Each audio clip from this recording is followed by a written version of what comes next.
Hello, everybody, and welcome. This is the Apostate Prophet. I hope you're having a fantastic day. How are you doing? How is everybody doing? I hope the sound is okay. David, do you want to say a few words to check if the sound is okay? Check one, check one. Wonderful, wonderful, fantastic. I was just telling David that nobody ever expects me to be on time anyway, so I guess it won't be a problem that we are 8 minutes late. And it's the same with him, I think, right?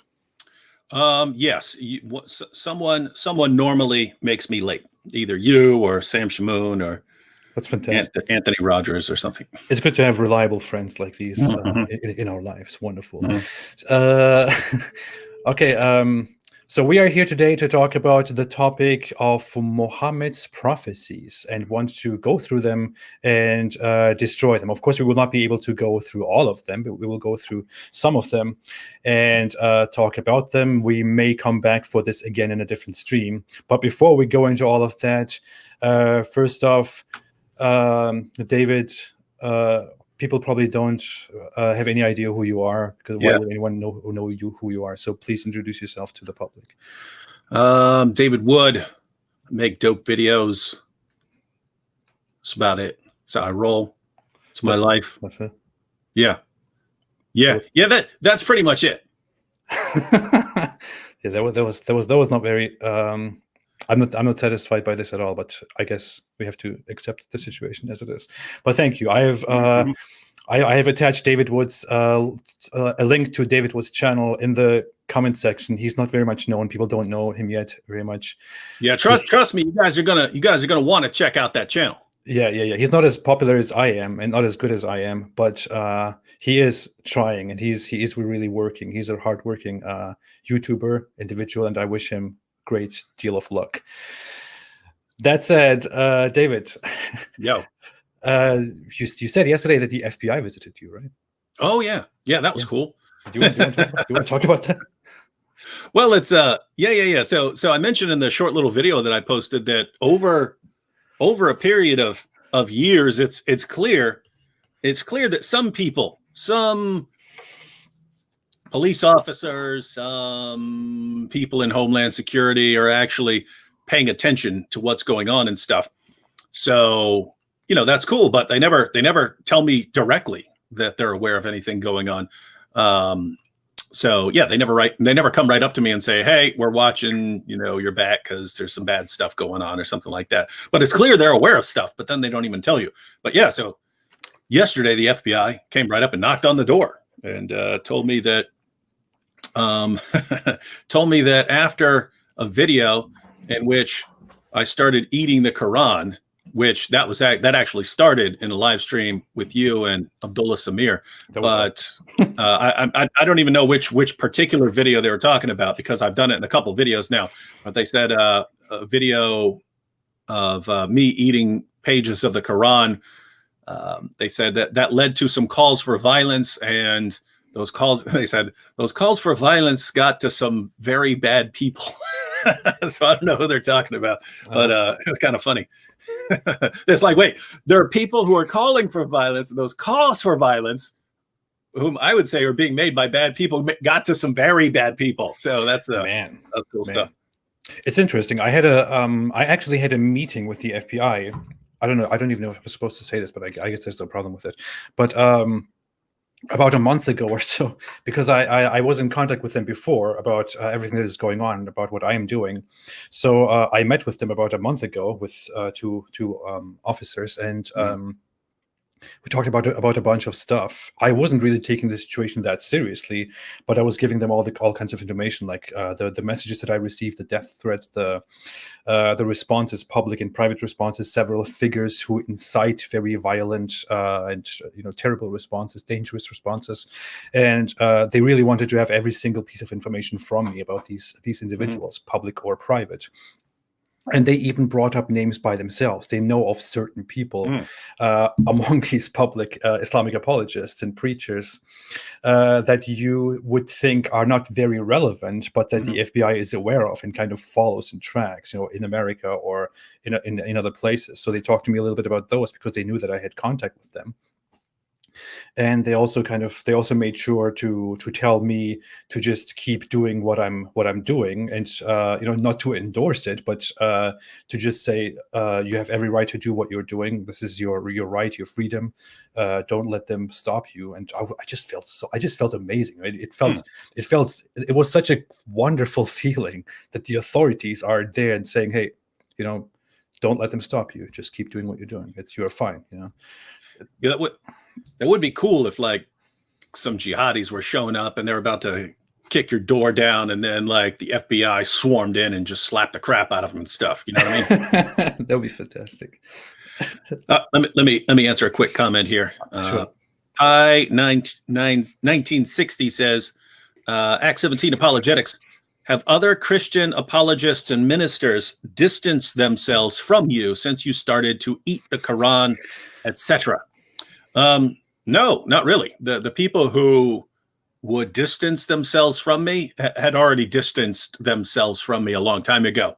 So, I have my friends that I hang out with and that I work with and stuff like that. And turns out even lots of Christians generally have the attitude, once people understand what's going on, then I'm surprised how few people actually have a tremendous problem with it. When people hear David was in a live stream and then he flipped out and started eating the Quran, how disrespectful. He's going to drive Muslims away. When they hear that, they're like, oh, David, I can't believe you did that. And then once we actually explain it, once they actually understand the reasoning, no, I believe that people need to protect each other.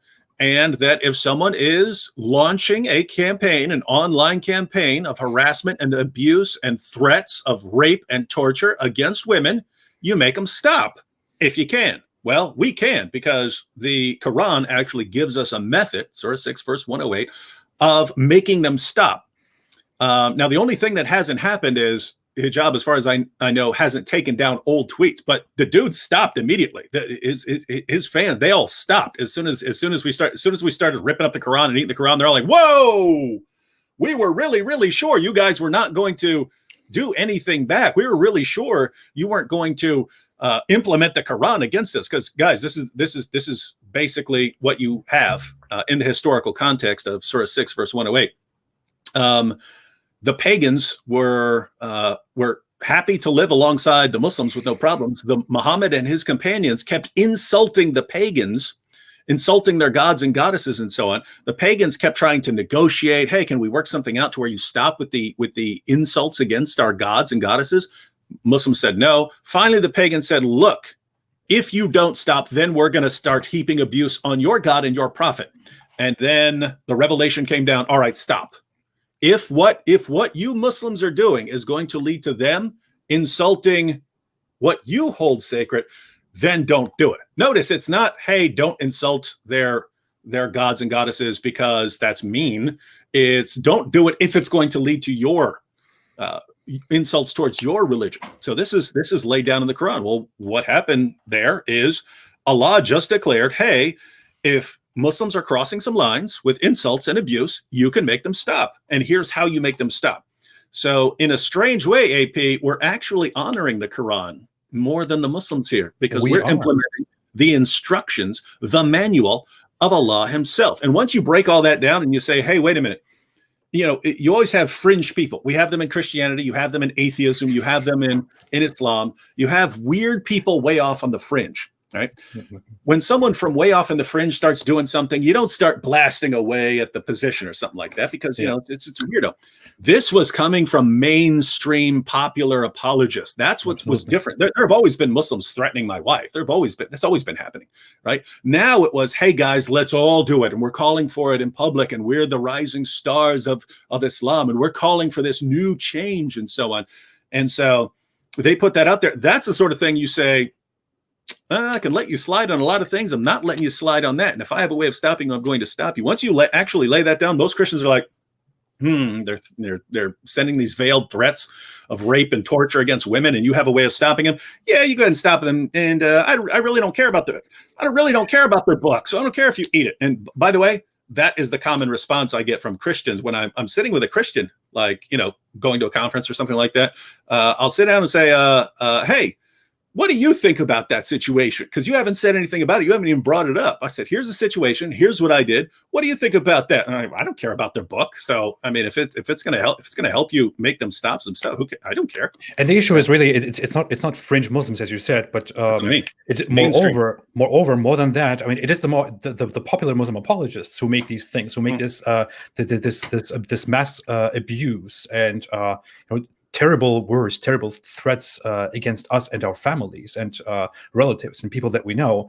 And those people who don't participate in that, but who are known scholars and apologists who know these people, also refuse to say anything about this, refuse to condemn this. They are just silent, and they keep working with these people. If we do something that Muslims strongly disapprove of, they would ask all of us to dissociate, to condemn what happened and all that, but nobody, not a single known Muslim apologist or scholar, has condemned them for this disgusting behavior, for threats of violence, for sexual harassment, for targeted harassment, inciting harassment, and all these things. No one has condemned them so far. No, they are all still connected to the abusers, and they still defend them, they still love them, they still promote them. Nothing happened. All these peaceful, wonderful people like Yasser Qadi, the peaceful, reasonable guy, or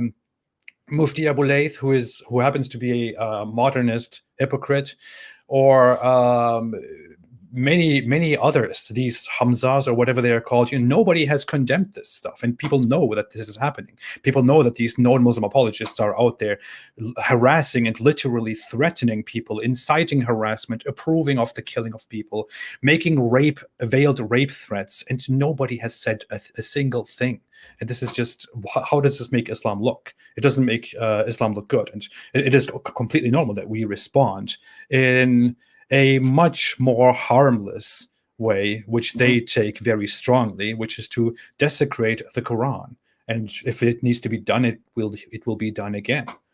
Yeah, and even there, you mentioned. I mean, we are responding in a much more peaceful way, right? We're not threatening them with any sort of physical harm. Their guys are, right? We're not actually carrying out any physical harm against people. We're not doing anything like that. And so the response you see from Muslims around the world over and over again is, oh yeah, people keep getting killed over cartoons. Yeah, I don't support that. Shame on that. Yeah, shame on that. What? You took a bite out of the Quran? The world, what are we going to do, right? And it just really reveals something about the religion that it has this kind of impact on people. That's like, exactly why for example, human life is life is garbage, but respect our book that makes you think that human life is garbage. Yeah. That's why I ripped up the Quran. We did it for different reasons, and I did it because you ate the Quran, and people lost their minds over that. But at the same time, much more notoriously, people said that I should be executed, and that people like me should be executed. Ali Dawa said that, and his friends supported that. And all those Muslims who were outraged about you eating a piece of paper didn't say a single thing. They were not outraged at all. They didn't disapprove at all. No one said anything. And as a response to that, I then ripped up the Quran and said, "Hey, is that worse? Is ripping up the Quran worse, or is killing people worse? Make a decision." And what happened as a result? My ripping up of the Quran went to 1.5 million views, 95% condemnation and outrage. I was the bad guy for ripping up the Quran. Nobody was the bad guy for threatening and wanting to kill people. They completely proved our point. Man. What a religion.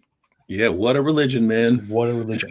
Shame on us for having any sort of problem with it. We must be bigots who just want to eat pork. You must be crazy. And we're being paid by the Jews. Yeah, so of course. I just want to corrupt society. Mischief maker. Mischief doers. Evil doers. So today we want to talk about the prophecies. There's a lot that we want to talk about when it comes to the prophecies. The prophecies it is very common, very popular among Muslims to claim that that Muhammad has made many prophecies about the future, and that those prophecies have vastly come true, or are coming true, or have come true at some point. That you even see them come true in our time. And the issue here is Muslims are indeed, even the mainstream Muslims, the regular Muslims, everybody among Muslims is very enthusiastic about these claims, about these prophecies, and how they are coming true. But when we actually look at those prophecies, for example, I wanted to put a list together of all of Muhammad's prophecies and then fact check them. The problem is that such a list does not exist, because no Muslim wants to create a list of all of Muhammad's prophecies, because some of the prophecies that Muhammad made are completely ridiculous. They're pretty bad. Pretty bad, and they would make Islam look very bad, which is why no such list exists. Seriously, prove me wrong. Please give me such a list. I need one. and really, this is a pattern. I really want to draw attention to this kind of pattern that the arguments for Islam are always extremely superficial, and doing 5 minutes of research usually completely destroys the argument. Absolutely. And so what they demand is converting to Islam based on the completely superficial version of the argument. And whatever you do, don't actually look more closely. Because one of the things that Sam Shamoun and I see repeatedly when we tell Muslims in advance, here's the topic we're going to address. We want you guys all to come prepared with your arguments on this topic, and we'll address your arguments on this topic. As soon as we start, almost all they do is try to change the subject to something else. And then in the next live stream, whatever they were trying to change the subject to, we'll say, okay, we're going to address that now, since you guys wanted to talk about it. We'll give them plenty of notice. We'll give them days of notice. Then we'll come back on a new live stream. We'll address that topic. And all they try to do is change the topic to some other topic. It's like they're saying, hey, guys, believe in Islam because of this argument, but whatever you do, do not take a closer look at this argument, because as soon as you do, you'll see how sad and pathetic it is. And that's just, it seems like they don't really have confidence in their own arguments. If they did, they would say, yes, please take a closer look. If you're a theist and you believe that there's great evidence from design and nature or something like that, then if someone said, okay, well, I'm willing to examine your argument from design, show me what I can study, and I'll be happy to look deeper. You'd be thrilled if you believe the evidence is actually there. You'd say, wow, that's awesome. If you're a Christian, you believe in the resurrection, and someone says, oh, well, I'm going to study the historical evidence for the resurrection more carefully and more deeply, you'd say, yes, amen, because you believe the evidence is really there. For some reason, when Muslims say, here's my argument, you say, okay, slow down, stop right there. Stop. You just mentioned a verse. You said the verse makes this claim. You said this is how it proves that Islam is true. Let's take a closer look. It's let's look somewhere else. Same thing with their arguments like biblical prophecies. Oh, look at this amazing prophecy. Let's take a closer look. Let's read the passage. No, don't read the passage. Just read the part I told you about, and don't examine it any further. It's like they don't believe in their own arguments. Absolutely.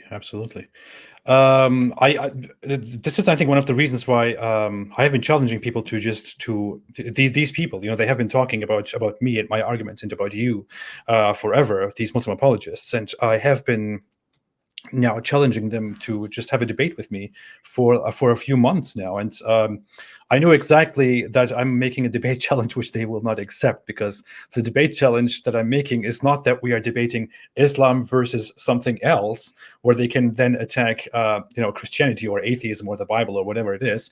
It is just Islam. Let's discuss whether Islam is true or not. Let's discuss about all these problems that Islam has, and these big Muslim apologists who claim to be the defenders of Islam, who claim to be defending Islam, who should be doing that with enthusiasm, with passion, with security, refuse to do that. So they have presented so many excuses to avoid this debate, and they will not debate that with you either. They will not debate that with any of us, whether Islam is the truth or not. They will always go after your beliefs and my beliefs and our positions. They don't want to talk about their own positions. They want to talk about the others. It's very funny that they feel so insecure to lengthily talk about a problem within their own religion. It's like deflection is a part of Islamic apologetics. That it is actually the core of Islamic apologetics. Yeah, no question. That is the core of Islamic apologetics, and it would even be on issues like I would issue a challenge on my channel, and I would say, Muslims, show me one verse of the Quran that actually says, that actually gives some indication that the gospel has been corrupted.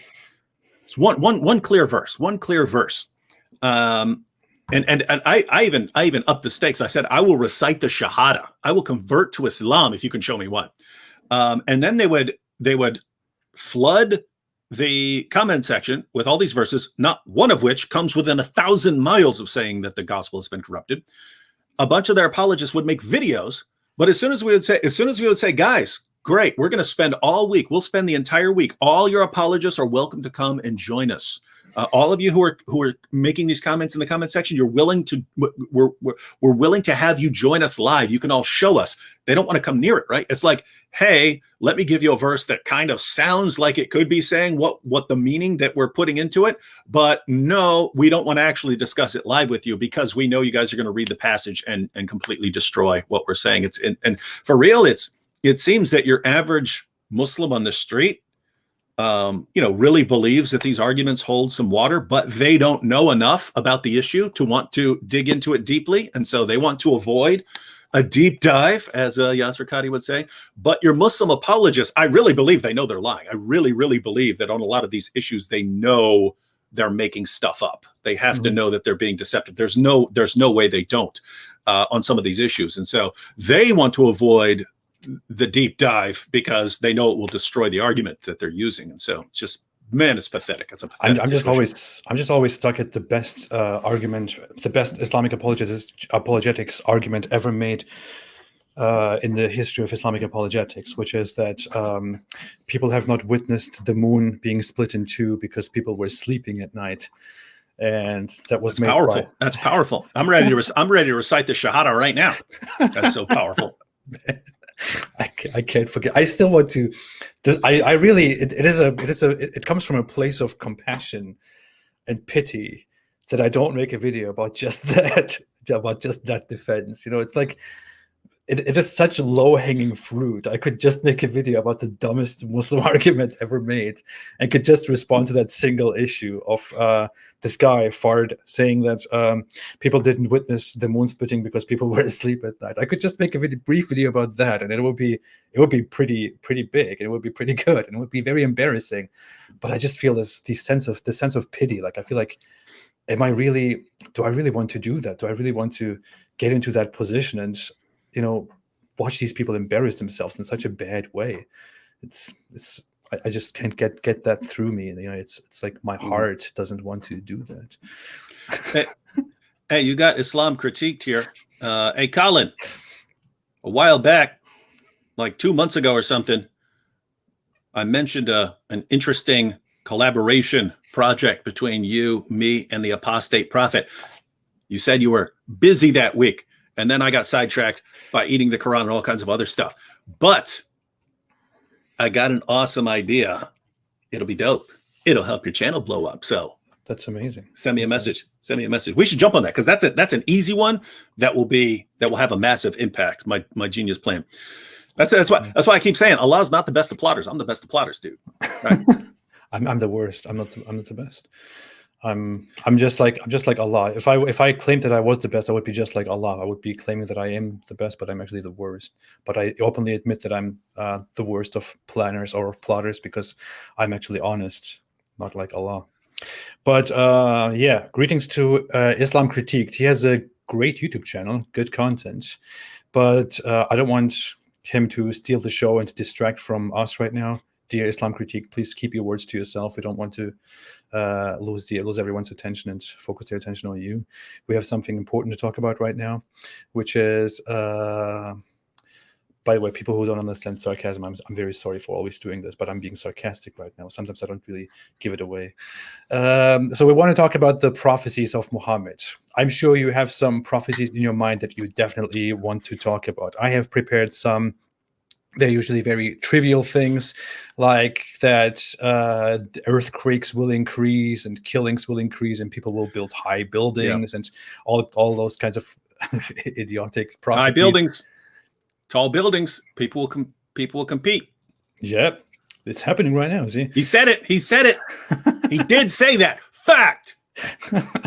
or Constantinople will be conquered, or Rome will be taken, or stuff like that. But I think you want to go into a specific about that. Do you want to go ahead and start with the prophecies? Oh, actually, I wanted to address Muhammad's response when prophecies from other people were brought up, and he would dismiss them.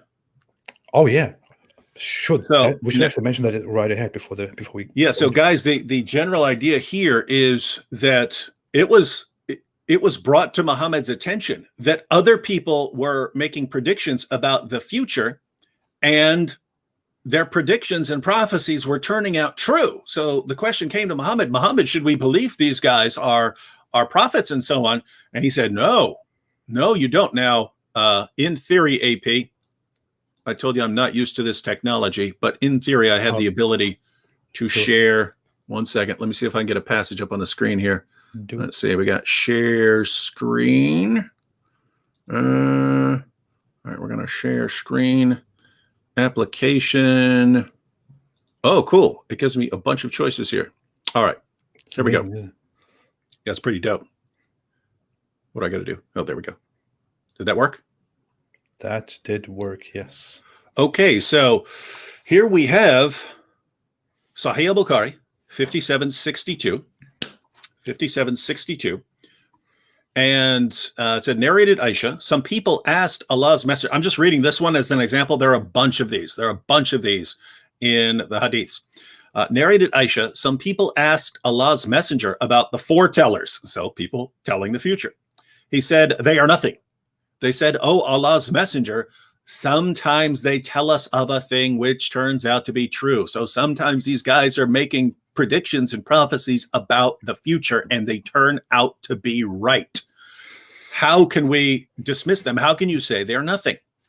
Allah's messenger said, a jinn, devil, snatches that true word and pours it into the ear of his friend, the foreteller, as one puts something into a bottle. The foreteller then mixes with that word 100 lies. Now, pay attention to what's going on here. Muhammad is not attributing these things to a purely natural origin of this person just getting lucky, or this person, using his human knowledge and wisdom to predict the future. He's attributing these accurate predictions and prophecies to a supernatural source. He's saying demons are sneaking into paradise. Remember, you've heard about the demons, sneaking into paradise and stuff before. That's what stars are, according to the Quran. According to the Quran, when you see a shooting star, it's because Allah took a star and hurled it at a demon who was trying to sneak into paradise to hear his plans. Well, guess what? Sometimes the demons succeed. They actually hear something of Allah's plans, and then they go and they tell a soothsayer, a foreteller, fortune teller, false prophet, whatever you want to call them, tell them something that's about to happen. Then that person tells everyone, hey, everyone, here's what's going to happen next year, or something like that. And it's actually because a demon was aware of what Allah was planning and shared that information. And so should you believe this fortune teller, foreteller, soothsayer, false prophet, whatever, because he accurately predicted the future? Muhammad himself says no, because that truth is going to be mixed with a bunch of lies as well. The thing he got right is going to be mixed with lies, theological lies and other kinds of lies and so on. And so according to Muhammad himself, if you were to accurately predict the future, this would not mean that you're a true prophet. You would have to examine the person's other teachings and see if that person is speaking the truth in all the other areas. And you look at Muhammad and you're like, this guy was wrong on so many issues. Even if he were to accurately predict the future, we'd have to say, according to his own method, we have to reject him because he told so many lies and spouted so much complete nonsense.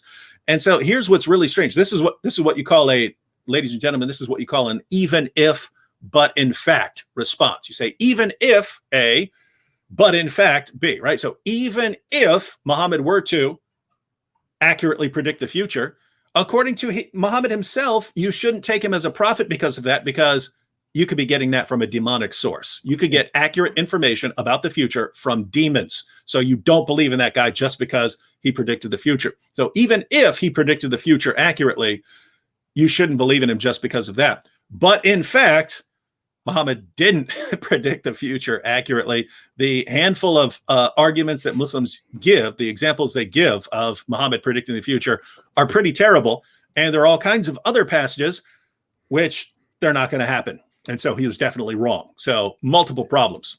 So in summary, Muslims are very passionate about telling us that that there are so many prophecies about Muhammad. There are so many prophecies made by Muhammad that are entirely accurate, that tell us the truth. That these are accurate predictions, accurate prophecies, which prove that Islam is the truth, because these prophecies prove that Muhammad was a true prophet, a real prophet who knew what he was talking about, because he was getting inspiration by his dear Arabic God Allah. But on the other hand, you also see that Muhammad himself, in Islam's most reliable second source, Sahih Bukhari, that Muhammad himself said that certain soothsayers or tellers of the future may get some things right, but they only get them right because they are given secret information from the skies by jinns, by devils, by evil jinns who steal that information from Allah, from above, from the angels and from Allah, and bring them to the soothsayers, but also mix some lies into it, which is why the soothsayers predict some things correctly and some things in the wrong way.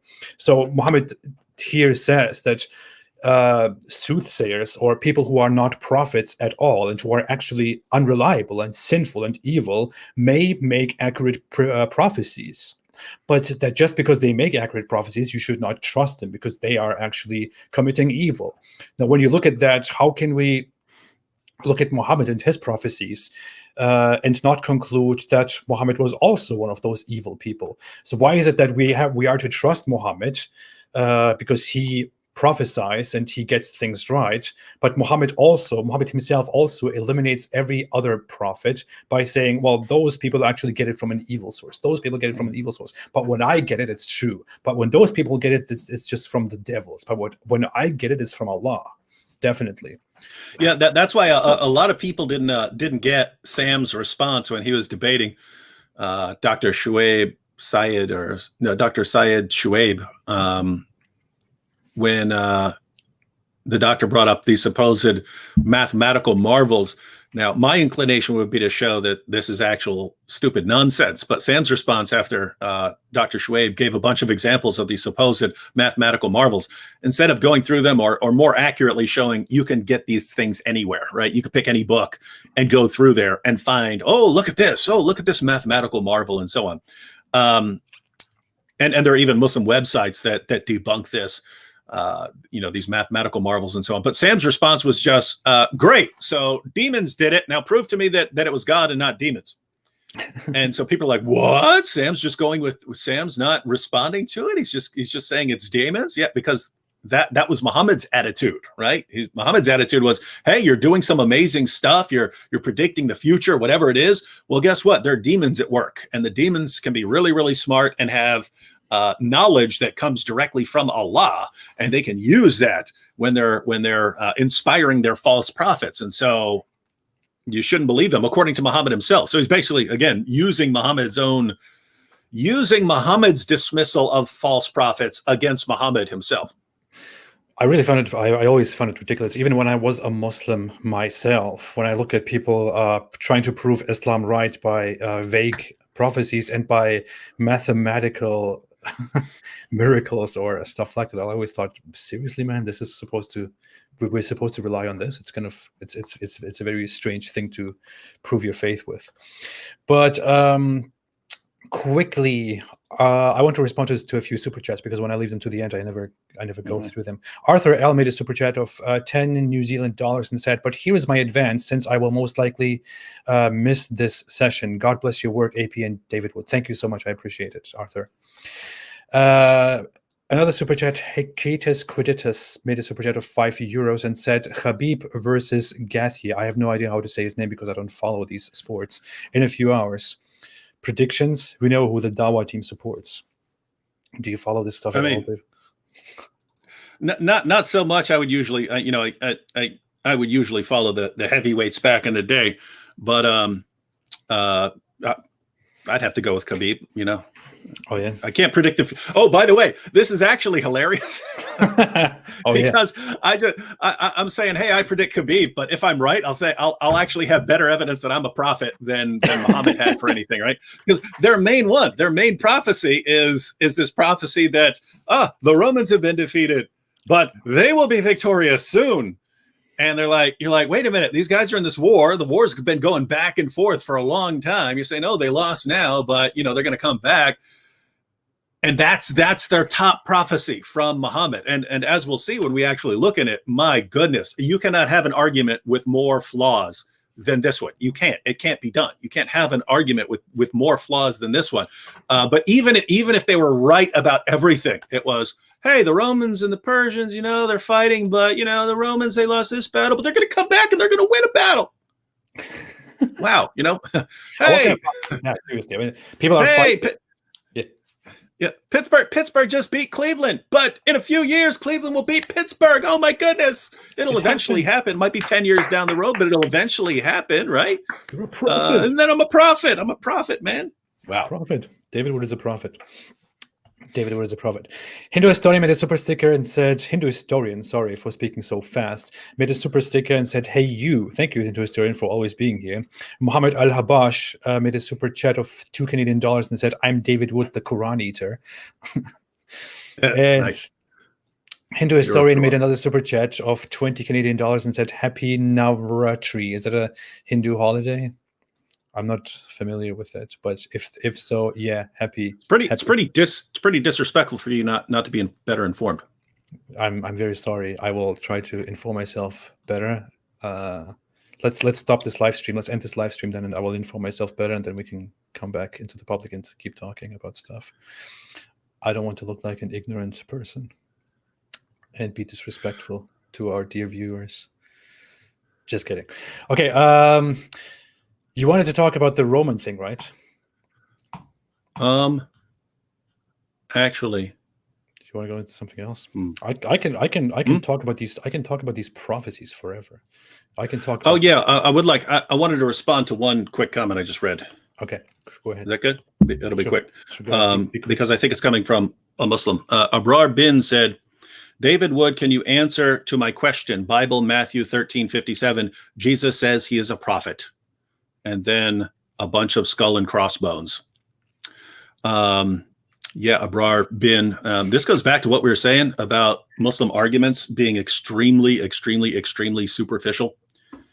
You're going to Jesus when he says, a prophet is not without honor except in his own land, and saying, well, he's talking about himself there, so he's a prophet. Oh my goodness, Jesus is a prophet. And then you're doing what?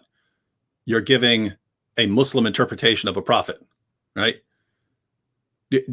Does it ever occur to you to do any sort of deeper study into what Christians believe? A prophet biblically is someone who speaks to human beings on behalf of God. That's what a prophet is, right? Now, a prophet would normally be a merely human prophet, a mere human being who's sent by God to deliver a message. But according to Christian theology, God is an eternal Trinity, Father, Son, and Holy Spirit. The Son enters creation, takes a human nature upon himself to speak the words of the Almighty. So what would that make him? That would make him someone who speaks to human beings on behalf of God. And what would he be? So it's just amazing that we say Jesus is the God man. He took on a human nature. That's part of our theology. And then when Muslims want to respond, they'll go, aha! But he can't be God because here's a passage about him being a man. Yeah, we know that. It's part of our theology. Here's something saying Jesus is a prophet. Yeah, we believe that. You have to show that he's merely a prophet, and if you go through the rest of his words, that's where your entire argument breaks down.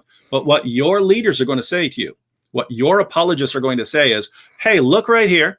Jesus calls himself a prophet. Therefore, he agrees with Islam. So ignore everything else. Even in you're quoting the Gospel of Matthew. So ignore where he calls himself the final judge of all human beings. Ignore the part where he says that he's the one who decides to go who goes to heaven and who goes to hell. Ignore the part where he distinguishes himself from all prophets by declaring that he is the Son. Ignore all of that. Ignore all of that stuff. Ignore the part where he says that he has such a unique relationship with the Father that you can't know the Father without going through Jesus. Ignore all of that stuff and just, prophet, that means Islam. Why do you guys like this, man? Why does your religion make you like this? Inquiring minds want to know, but you're going to see this a lot more as we go through some prophecies here. It's the religion of deflections. The religion of deflections. It sure is. That should be a new thing. I want to call that from now on. Religion of deflections. Yeah, you know what's weird? I do not believe that I've ever made a video on this prophecy about the Romans when it's so common among Muslims, and there's so many flaws with it. I'm gonna have to do it, man. I'm gonna have to make a video about this. I thought about it quite often. I just feel like I don't know. I have to kind of assess the relevance of that topic. It is a very relevant topic, but I don't know. I somehow never felt the desire to go into that stuff because it is something that is brought up so often by Muslims, and just after 5 minutes of looking into it, just looks so ridiculous. It's pretty bad. This is a bad one. All right, because look, I want to say here, right? Just because I disagree with your conclusion or something like that, it doesn't mean I have to think that your argument is like the stupidest thing in the world. Yeah. Right? I could say, hey, I see why you come to that conclusion. I see your argument. I kind of disagree with this point, and I kind of disagree with this point. So I'm not persuaded of your case, but I see why you would use this argument. You can say that even with an argument, even about an argument you disagree with. But with this, it's like, how could anyone who looks into this for 2 minutes take it seriously? And yet your top apologists will put this forward as the proof that Muhammad is a true prophet. This is amazing stuff, man. What a religion. What a religion. Here's one wonderful argument for Islam that I have just discovered. It almost makes me want to convert to Islam. Where did it go? Wait, where did it go? Here. By Hassan Nasser. It said, damn AP, that knows LMAO. This is one very important argument for Islam, which also completely destroys all our arguments, all our points, all our objections to Islam. This is important, everybody. So if you are on this channel, and if you believe that what I am speaking is not true, and that the arguments that we present are wrong and false and bad, then you should look at this response. Damn AP, that knows LMAO. This is basically a response that eliminates the need for all counter arguments, for all proof that Islam is true or that Islam is false. Because if my nose kind of looks strange or bad from your point of view, that means, of course, that everything that I have said about Islam, all the evidence that I have presented against Islam, is clearly false. Yeah, I'm about to get off this live stream because you've been destroyed, dude. Of course, man. Of course. I feel shame right now. I want to bury myself under my table here and delete my channel and apologize to everybody. But what's funny is, I mean, we tell people what they're going to do before they do it, right? So we're the prophets here, right? We tell them, hey, we're going to go through arguments, and we're going to do a deep dive and look more closely at your arguments that are supposed to show that your religion is true. And what are you going to do? You're going to try to distract us. What do? They try to distract us. We actually have more evidence that we're prophets than their prophet did. I need to hide my nose to protect my credibility and the validity of all my arguments and everything that I talk. Now that's better. Now I can start taking you seriously. Look like a duck now, but okay. That looked like a cool duck bill because. Thank you, dear Muslim apologists, for that very wonderful, beautiful, powerful. It's powerful input. I mean,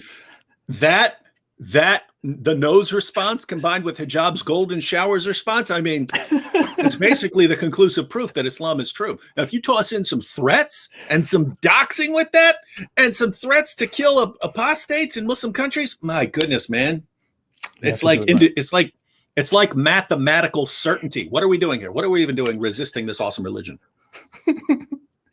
Anyway, okay, wonderful. So, as mentioned earlier, there is no entire list, no complete list on the internet that actually lists all of Muhammad's miracles. Such a list does not exist. Please prove me wrong if that is the case. What we are left with is therefore the mercy of sources like Wikipedia, which try to where people have attempted to compile some of the prophecies, but we still don't have all of them. These prophecies, however, which Muslims use to argue that these things are happening, are some very vague prophecies, such as earthquakes will increase. For example, I mean, just look at this source. What Muhammad says here basically is that someone comes and asks him when the world will end, or when times will end. And he says, he lists several things, and one of those things is that earthquakes will increase. There will be an abundance of earthquakes, and so we are to look at the earthquakes, the number of earthquakes, and figure out that Muhammad has actually told us the truth, and that he has thereby proven Islam true, proven Islam right. This is indeed something that I heard when I was a Muslim myself. Look at this. Let me share this on the screen here, directly on the screen. Wait, give me a second. Give me a second. You want me to read? You want me to read something while you're doing it? No, I have it open right now. Don't distract me. It says, look, Allah's messenger said, the hour will not be established. This is upon somebody asking him when the hour will be established. The hour meaning the end. The hour will not be established till two big groups fight each other, whereupon there will be a great number of casualties on both sides, and they will be following one and the same religious doctrine. Whoa, wait a minute. That's happened. When? I mean, it happened a bunch of times from Muhammad's followers, right? Way before this hadith was ever written down. Exactly. But I mean, he did say it. So, gosh, we could insert almost anything into that prophecy and show that it's true, because there were Christians who fought each other too. Oh my goodness, it's so powerful. And we all know what happened between. We know the first fitna and the second fitna, and all these big fights between Muslims, and fights after that. So many occasions in history where Muslims themselves disagreed with each other, then fought each other, then killed each other in masses. So this happened 1,300 years ago, 400 years ago, 1,200 years ago. It happened within the last millennium multiple times.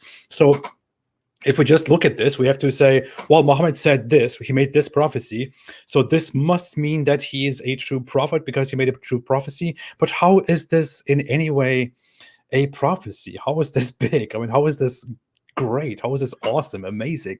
You're just jealous because you couldn't predict that two large groups will fight each other. Ha ha! You know what, David? You know what? The world will not change before two people fight each other outside, and they beat each other up very badly, and both of them bleed. You're a false prophet. That'll never happen ever. Mark my words. Till about 30 Dajjals, liars, appear, and each one of them will claim that he's Allah's messenger. Very vague, very vague. You can say nothing about this. You can make that up. You can say nothing. You can say nothing to verify this, to fact check this at all. I mean, all he's saying is there are people who are going to there are false prophets are going to come, claiming that they speak in the name of God. So false prophets are going to come. Shocker. Now think about this. Think about this. Now here's the problem. He said about 30. What are you talking about, man? There's been like thousands and thousands. There are thousands around the world now. I get messages all the time from people claiming, I'm the new prophet of God, here to tell you that I'm here, David Wood. Will you help me with your YouTube channel? I recently spoke to somebody. In Turkish, I recently spoke to somebody who claimed that he is Jesus. I did that in Turkish. He claimed that he is Jesus, and that he is not only Jesus, that he is the Islamic version of Jesus, and that everything that the Bible says is actually very vague and taken out of context and false. That he is the truth. That he came to confirm Muhammad's prophethood, and that he is now here to take us all, and stuff like that. So, and these people exist abundantly. If this is in reference to the Islamic circles and to Islamic prophets and messengers, then there have been hundreds of them. This is hey, check this out. Check this out, AP. So this is Jesus in Matthew 24. Since our Muslim friend wanted to go to the book of Matthew, Matthew 24, starting at verse 4. Jesus answered, "Watch out that no one deceives you, for many will come in my name, claiming, I am the Messiah and will deceive many. Uh-oh, you just talked about a dude claiming to be the Messiah. You just said that there was a dude claiming to be the Messiah. So many will come in my name claiming I am the Messiah and will deceive many. You will hear of wars and rumors of wars, but see to it that you are not alarmed. Such things must happen, but the end is still to come. Nation will rise against nation and kingdom against kingdom. Oh my goodness, nations are going to be fighting each other. There will be famines and earthquakes in various places. All these are the beginning of birth pains. So I wanted to bring this up because this is another problem, namely that Muhammad spent a lot of time talking to Jews and Christians about what's in their books. And then we see a lot of what's in his predictions and prophecies about the future that are the same things that Jesus said or that others said. And then so even if you wanted to say, hey, he said earthquakes. That's right. There are earthquakes. Well, Jesus said it. Jesus said it. And how do we know Muhammad came up with that himself when Jesus said it and he's getting his information from Christians? So just wanted to point out. Yeah, so Muslims are very enthusiastic in claiming that this is complete and absolute proof that Muhammad was a true prophet and that therefore Islam is true. But this is not proof. These are just predictions. These are just things about, these are words about things that will happen in the future, and evidently not said exclusively by Muhammad. This cannot be taken as absolute proof that Muhammad is a true prophet and that Islam is therefore true. We could apply the same logic to Christianity. Why don't these Muslims who are so enthusiastic about this convert to Christianity? If Christianity went by the same logic, why don't they convert to many other religions that could make the same claims? Unfortunately, Muslims keep telling us that this is clear proof and that this is reason for conversion, but it shouldn't work that way.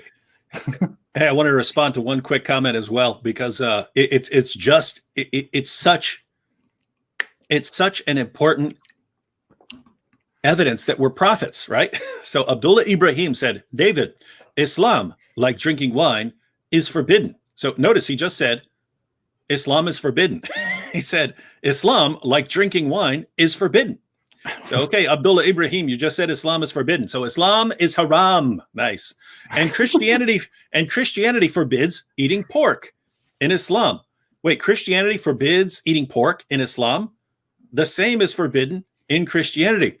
Abdullah Ibrahim, not long ago, we said that when we want to go through your arguments and take a closer look at your arguments, think about this. We're talking about your prophet's prophecies. We're examining your prophet's prophecies to see if there's a case that he is a true prophet. And what do? Let's talk about pork. Deflection. Give us chapter and verse, Abdullah Ibrahim, and I'll come back to you and show you that you're completely ignorant. You know nothing about what you're talking about.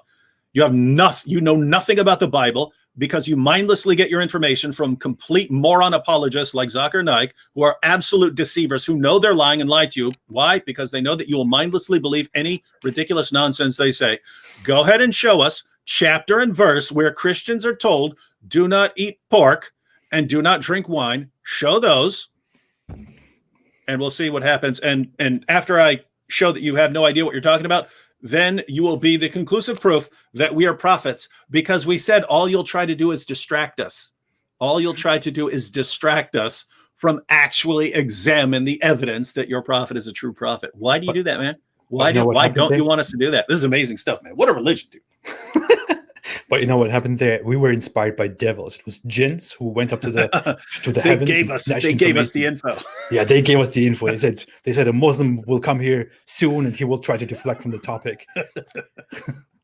And we did that. We predicted that. Thank you, dear jinn.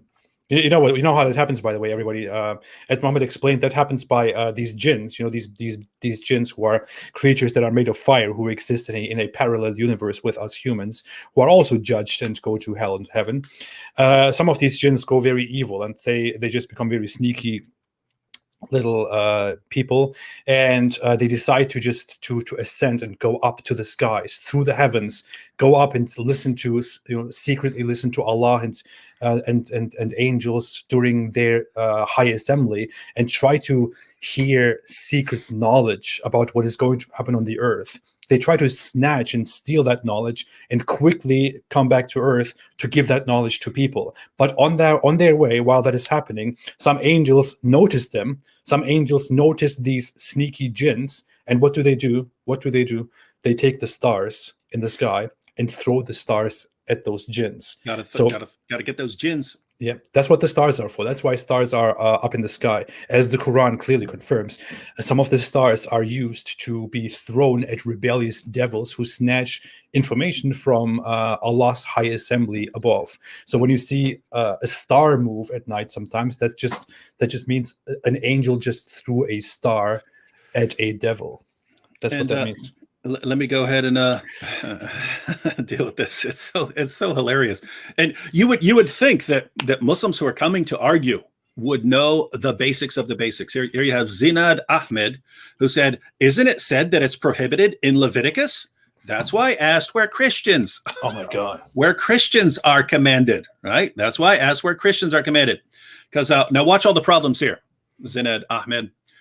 You said, I said, where are Christians commanded? You said Leviticus. Right? You know, there's Old Testament, New Testament. It even says repeatedly in Leviticus, these are commands for the children of Israel. Right? You have in the Bible a series of covenants. There's a covenant with Noah. There's a covenant with Abraham. There's a covenant with Moses and the children of Israel. There's a covenant with Christians. There are different agreements. It also says in the Old Testament, to Noah, eat anything that moves. Right? Anything that crawls. So any animal. Wait a minute. Why don't you go to that one and say, oh, therefore you can eat a pig. The pig is something that moves around. Why don't you say that? Why do you go to Leviticus? What happens if you actually go to Leviticus? Right there in Leviticus, it says in the exact same passage, it says, don't eat pig, don't eat camel, don't eat rabbit. Wait a minute. And you Muslims say, aha, this is the conclusive proof. And you say that that's part of Christianity too, right? You're saying that the exact same command, the same dietary restrictions also apply to Christians who are not under that covenant. We're under the covenant with Jesus Christ. We're not under that covenant. That was not an agreement. That was an agreement with a particular group of people, the children of Israel. Then you have an agreement with Christians. And you, Muslims, are telling us, but you Christians are under the same dietary restrictions. The dietary laws do not change. Okay, so you're telling us that according to Judaism and Christianity, you have these dietary restrictions. No pork, no rabbit, no camel. Well, then when Muhammad comes along, since the dietary restrictions don't change, Muhammad comes along and he says, don't eat pork. And you say, yeah, you see, he's in line with the Jews and Christians, but he also ate rabbit and he also ate camel and encouraged his followers to do the same thing. So if we take your argument seriously, we have to believe that Muhammad is a false prophet. Why? The dietary laws don't change. You're the one saying it. You're the one saying it. When I tell you, hey, that's a covenant with the children of Israel, Christians are under a different covenant, you say, no, the dietary restrictions never change. Well, great. Then Muhammad's a false prophet because he changed them. So there's one thing that you missed here. This is amazing stuff, man. What? There's one thing that you missed here, which is Allah clearly has said, as far as I remember, that He allowed Jews to eat anything except pork, but the Jews were disobedient people. They were sinners. They would violate Allah's laws, which is why Allah punished them by giving them extra dietary rules that are applied to Jews because they were so terrible, because they were disobedient little people. Which is why Allah also turned some of them into monkeys and pigs and rats, as far as I remember, right? Are these the animals that are counted in the Quran or in other sources? Exactly. So this is what actually happened. That's also part of this whole discussion. The Jews were rebellious, which is why Allah gave them extra rules, extra things that they cannot eat. Hey, Hadouken 007, you said it doesn't say that. It doesn't say what? Oh, hey, there's a Dr. Zakir Naik here. He says, if you eat pork, you will be a pork. That is Zakir Naik actually says that in a video. He did say that. Doctors have proven that you are what you eat. And he's actually an actual doctor. And we see in the West, when they eat pork, they become more and more like pigs. And it's an actual argument. And this is some more amazing He suggests that in the West, More people amazing eat fruit. pork, and if you eat something, then you become like what you eat. So if you eat pork, you become like a pig. And the proof for that is that in the West, people eat pork abundantly, and as a result, they start sharing their wives with others and having sexual intercourse with each other without boundaries, because that is apparently what pigs do too. Pigs have no shame, and they just have sex all over the place. And if you eat pork, then you start doing that too. And that, of course, as always, proves that Islam is the truth. Clearly. So you've got commands in the Old Testament. Muslims say you got to go with those. Christians, you're under those too. They don't change. Muhammad affirmed the inspiration, preservation, and authority of the Torah, even in Sunan Abu Dawud, when the Jews of his time, he said, bring me a copy of the Torah. He said, I believe in you and in the one who revealed you. So he affirmed it as the inspired, preserved, authoritative word of God. But that Torah contained commands that are violated in Islam. So you got two choices. You can say the rules can change, or you can say Muhammad violated the rules. Take your pick. If the rules change, why in the name of common sense do you say Christians are under the Mosaic covenant? Or if you say Muhammad's a false prophet, why are you trying to defend him? There's no way around this, Muslims. You have stupid arguments because you listen to complete liars like Zakir Naik, who do not want you ever to take a closer look at the arguments. And that's why when we say, guys, we're going to go through your prophet's prophecies so you can show us the miraculous nature of his prophecies, all you do is try to change the subject. That's why. Yeah. So, Leamington George made a very good point here. He said, I eat a lot of salmon, but I still can't swim. That's a very good point. If Zakir Naik is indeed right, and if you become like what you eat, then if you eat fish, you should also be able to swim and breathe underwater like a fish, but he still can't do it. So that would be a good video. That would be a good video. Zakir Naik teaches you how to swim. Click on it. Just eat a lot of fish. Just eat fish. Eat fish. The Quran says in chapter, whatever. All right. Okay. Back to the arguments here. I want to skip all these vague things, and I want to come to this one because I know you want to talk about the whole Rome stuff, but I want to quickly go into one thing that I always find very amusing, a challenge that I actually made. Muhammad says here, this is one of many sources in which Muhammad says, until the sun rises from the west.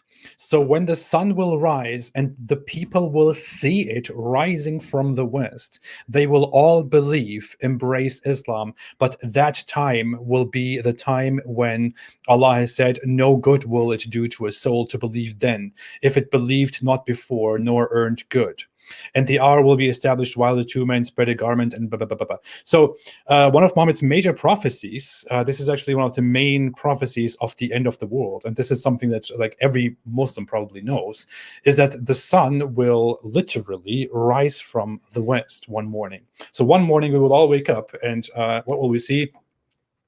We will see that the sun is suddenly not coming from the east, as usual, but it is actually rising from the west, and everyone will be like, "Whoa, what? Why is the sun coming from the west? Clearly, this is the sign. This is the sign that everything is ending now. This is too late now. If you didn't believe yesterday, you can't believe today anymore. You cannot become a Muslim anymore. This is the end, as Muhammad prophesied it. This is the end. The world will now end." But this is actually something that really many mainstream Muslims believe in without ever questioning it, without ever thinking further about it. How does the sun one morning rise from the west? How does it happen? How does it happen? Seriously, people, how does it happen? How does one morning the sun rise from the west? It clearly says that. People will wake up one morning and the sun will rise from the west. How does it happen? I indeed made a video in which, like a 2-minute video, a challenge to all Muslims, in which I asked people, I said, please respond to this. Please explain it to me. In a system, in a universe, in a galaxy, in a solar system where the sun is the center of our solar system, we are constantly revolving around it. And this solar system is revolving around the galaxy.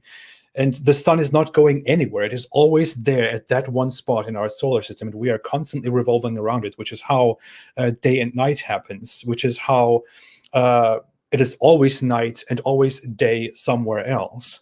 How does the sun suddenly rise from the west one morning? How does it happen? Well, I mean, to be fair, Muslims believe in miracles. So, and I happen to agree. If God wanted to make this happen, he could, because there are all kinds of problems. One, if the earth just stopped, you're going to have a lot of problems if the earth just turned around. We saw this in the original Superman movie. What should have happened in the original Superman movie? What happens if you start spinning the earth in the other direction as time goes back? Doesn't work like that. But so could God actually stop the earth, make the earth spin in the opposite direction so that the sun appears to rise in the west? I would say so. But it's much easier given Muhammad's cosmology, right? It's much easier given Muhammad's view of astronomy, where the sun is this little thing and it sets in a muddy pool, right? And the sun is just going around, setting in this muddy pool, coming up in another pool. It's much easier given that, where you have the sun, it's just this little tiny thing that can set in a pool. You can actually get there. There are people who live there, according to the Quran. Sir, 1886, right? So the sun's just going around. It's very easy for Allah to say, okay, switch the sun. Okay, and the sun just starts going in the other direction. That's very, very easy to do. Could God do it, knowing what the solar system is actually like? I would say yes, God can do it. But notice, this isn't something that could possibly be proof, because he says when he finally does it, even if you believe because of that, then it's too late. So, and look at this, nothing they could actually use. Look at this. Here comes a description. It is not just about everything suddenly reversing. Here is the actual description, which I also presented in that video. So this is one of Muhammad's major prophecies, which Muslims all around the world are waiting for. Narrated by Abu Dhar. The Prophet asked me at sunset, "Do you know where the sun goes at the time of sunset?" I replied, "Allah and his apostle know better." He said, by the way, this is something that you should never say to Muhammad. It's like whenever you read a hadith and he asks a question and somebody says, Allah and his apostle knows best, then Muhammad will start talking about some garbage. So I replied, Allah and his apostle know better. He said, "It goes till it prostrates itself underneath the throne and takes the permission to rise again. And it is permitted. And then a time will come when it will be about to prostrate itself, but its prostration will not be accepted. And it will ask permission to go on its course, but it will not be permitted. But it will be ordered to return whence it has come. And so it will rise in the west. And that is the interpretation of the statement of Allah in the Quran. And the sun runs on its fixed course for a term decreed. That is the decree of Allah, the exalted in might, the all-knowing." In fact, this Quran translation at the end is not even accurate, because word for word, the Quran says, "And the sun runs on a fixed course toward a stopping point." So the Quran actually says that the sun runs toward a stopping point. And that stopping point is described here in this hadith. Muhammad literally says that the sun at night, look, it clearly says, "Do you know where the sun goes?" Because this happens at sunset. And he then says that it goes to prostrate itself under the throne of Allah and takes the permission to rise again. I mean, just look at a picture of the solar system. Where does this happen? Where does this take place? Wait, let me find something here to illustrate this better to everybody while we're talking about it. Here, let's see this random picture of the solar system. This random picture of the solar system. That is totally wrong. This random picture of the solar system. Or let's look at this. Or let's look at this. Wrong. So where wrong. Where in this system, where in this solar system does the sun go somewhere at night? When exactly does it go somewhere? When does that happen? What time is that when it happens? The sun is constantly, our Earth is constantly revolving around the sun and spinning. So one place on the Earth always sees the sun. The sun never goes anywhere. So when exactly at sunset does the sun go somewhere and to prostrate itself under the throne of Allah? Where is that throne of Allah? Why does it ask for permission to rise again? Where does it rise? Where does it come from? And why does Allah one day say, okay, you're not allowed to rise from the east this time, please go back where you came from, and then it rises from the west? How does that happen? It is literally described that way in the most reliable sources of Islam, in Sahih Bukhari and in many other sources. This is clearly something that Muhammad has said, if you want to accept those sources as authoritative, as true. So where did the sun go? How is this true?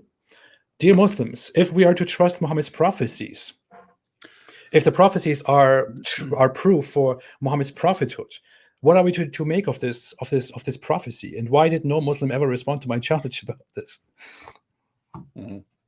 By the way, little side note on that, on the planets and the sun and the moon.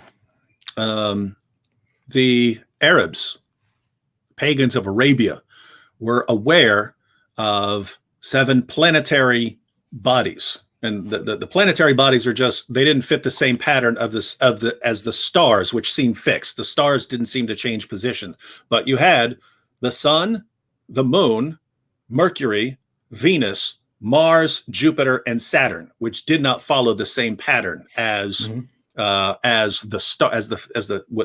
seemed to be the fixed stars. So they associated goddesses with each of these 7 planetary features. So the sun and the moon are not planets as we use them, but as the ancients used them, yeah, they did not fit the same pattern as the fixed stars. So they had gods and goddesses associated with those 7 planetary bodies. These were the 7 planetary deities. And when the pagans took their pilgrimage to Mecca, they walked around the Kaaba 7 times, once in honor of each of the 7 planetary deities. What do you Muslims do when you take the Hajj? You bunch of pagans. All right, go ahead, AP. I have been wanting to publish a video forever. I'm still preparing that. I couldn't yet find the time to put it together.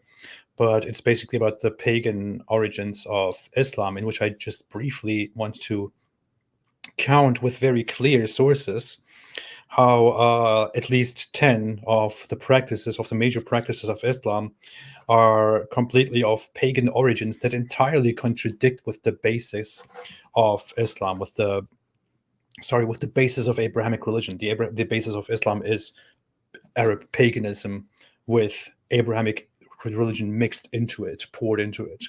But it completely contradicts with Abrahamic monotheism, with biblical monotheism.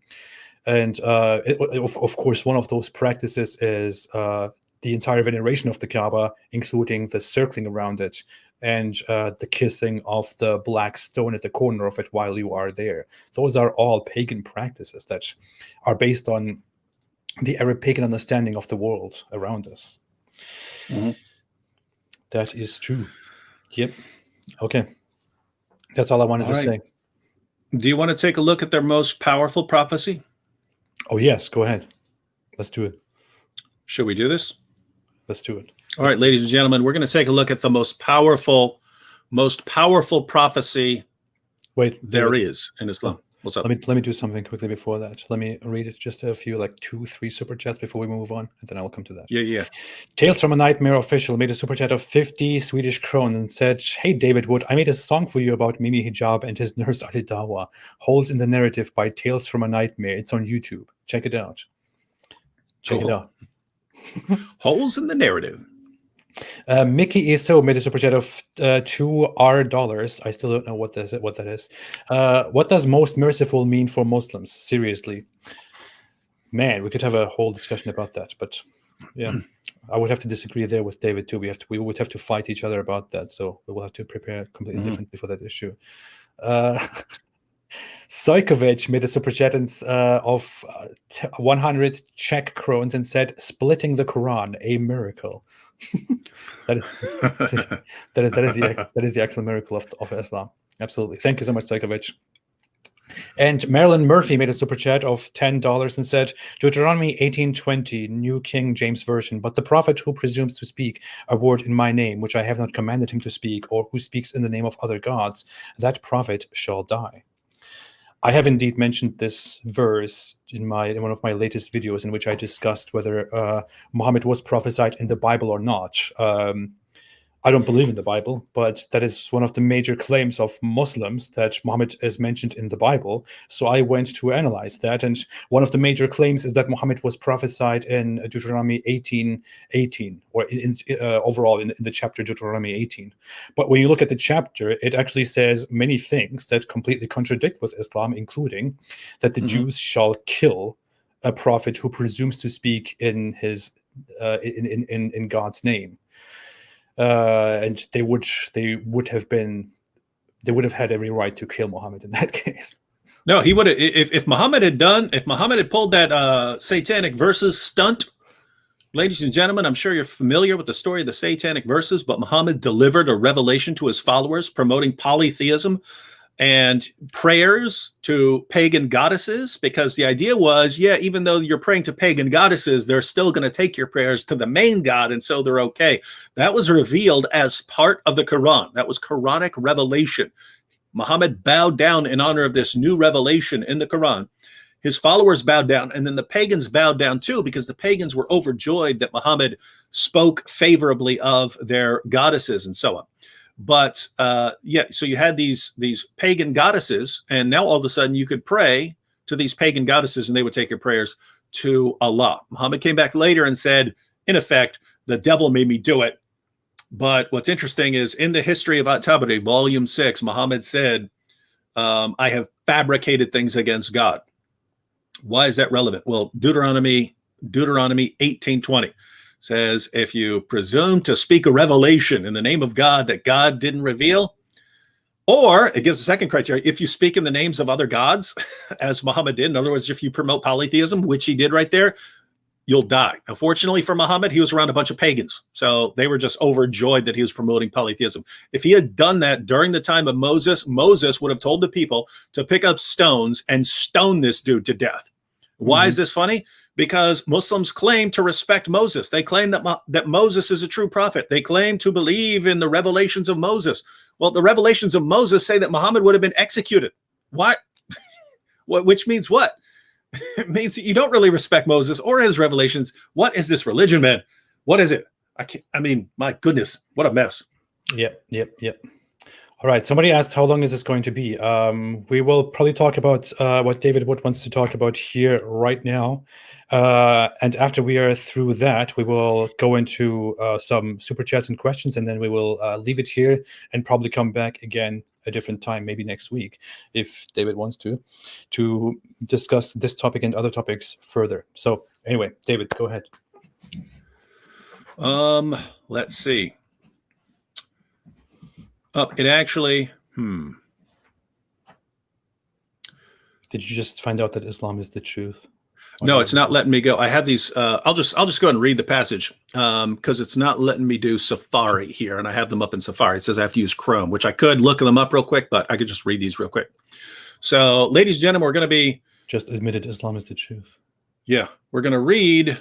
These are the opening verses of Surah 30. This is the most common, in my experience, this is the most common passage that Muslims go to show that Muhammad made accurate predictions and prophecies about the future.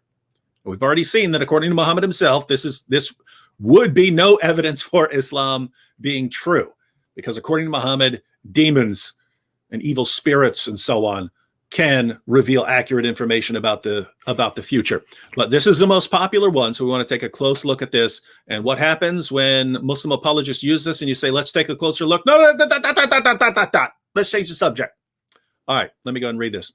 But just for all those who have missed it, while David was speaking, I told him just admitted Islam is the truth, and he said, yeah. So absolutely. Catch that. Matter of fact, let me just go ahead and pull this up real quick, because if we're going to read it, want people to see it. And it'll only take me about 15 seconds. Surah 30. Let's do 1 through. Let's do that. Let's pick a translation. I will go with M.H. Shakir. I have it here. Now, in theory, I shall be able to use Chrome. Wait, so if you are what you eat, this is actually a good point. PW said you are what you eat. What if you chew and spit it out? This is a good point. But upon this, I want to expand further into this question and think about if Zakir Naik is right, and if many of these Muslim apologists are right, and you are indeed what you eat, then if David Wood ate the Quran, then does that mean David is now the Quran? Does it mean David is now the word of Allah? hey, that's another video I can make. I could show Zakir Naik saying that, because you eat pig, you become more like a pig. I say, I eat the speech of Allah, so I become more like the speech of Allah. But that's Muhammad amazing. Hijab already declared that I am the speech of Allah. Oh, yeah. So, yeah. It was, he said, because I pointed out that Jesus is called the word of Allah. And Hijab said, well, that's just because Allah spoke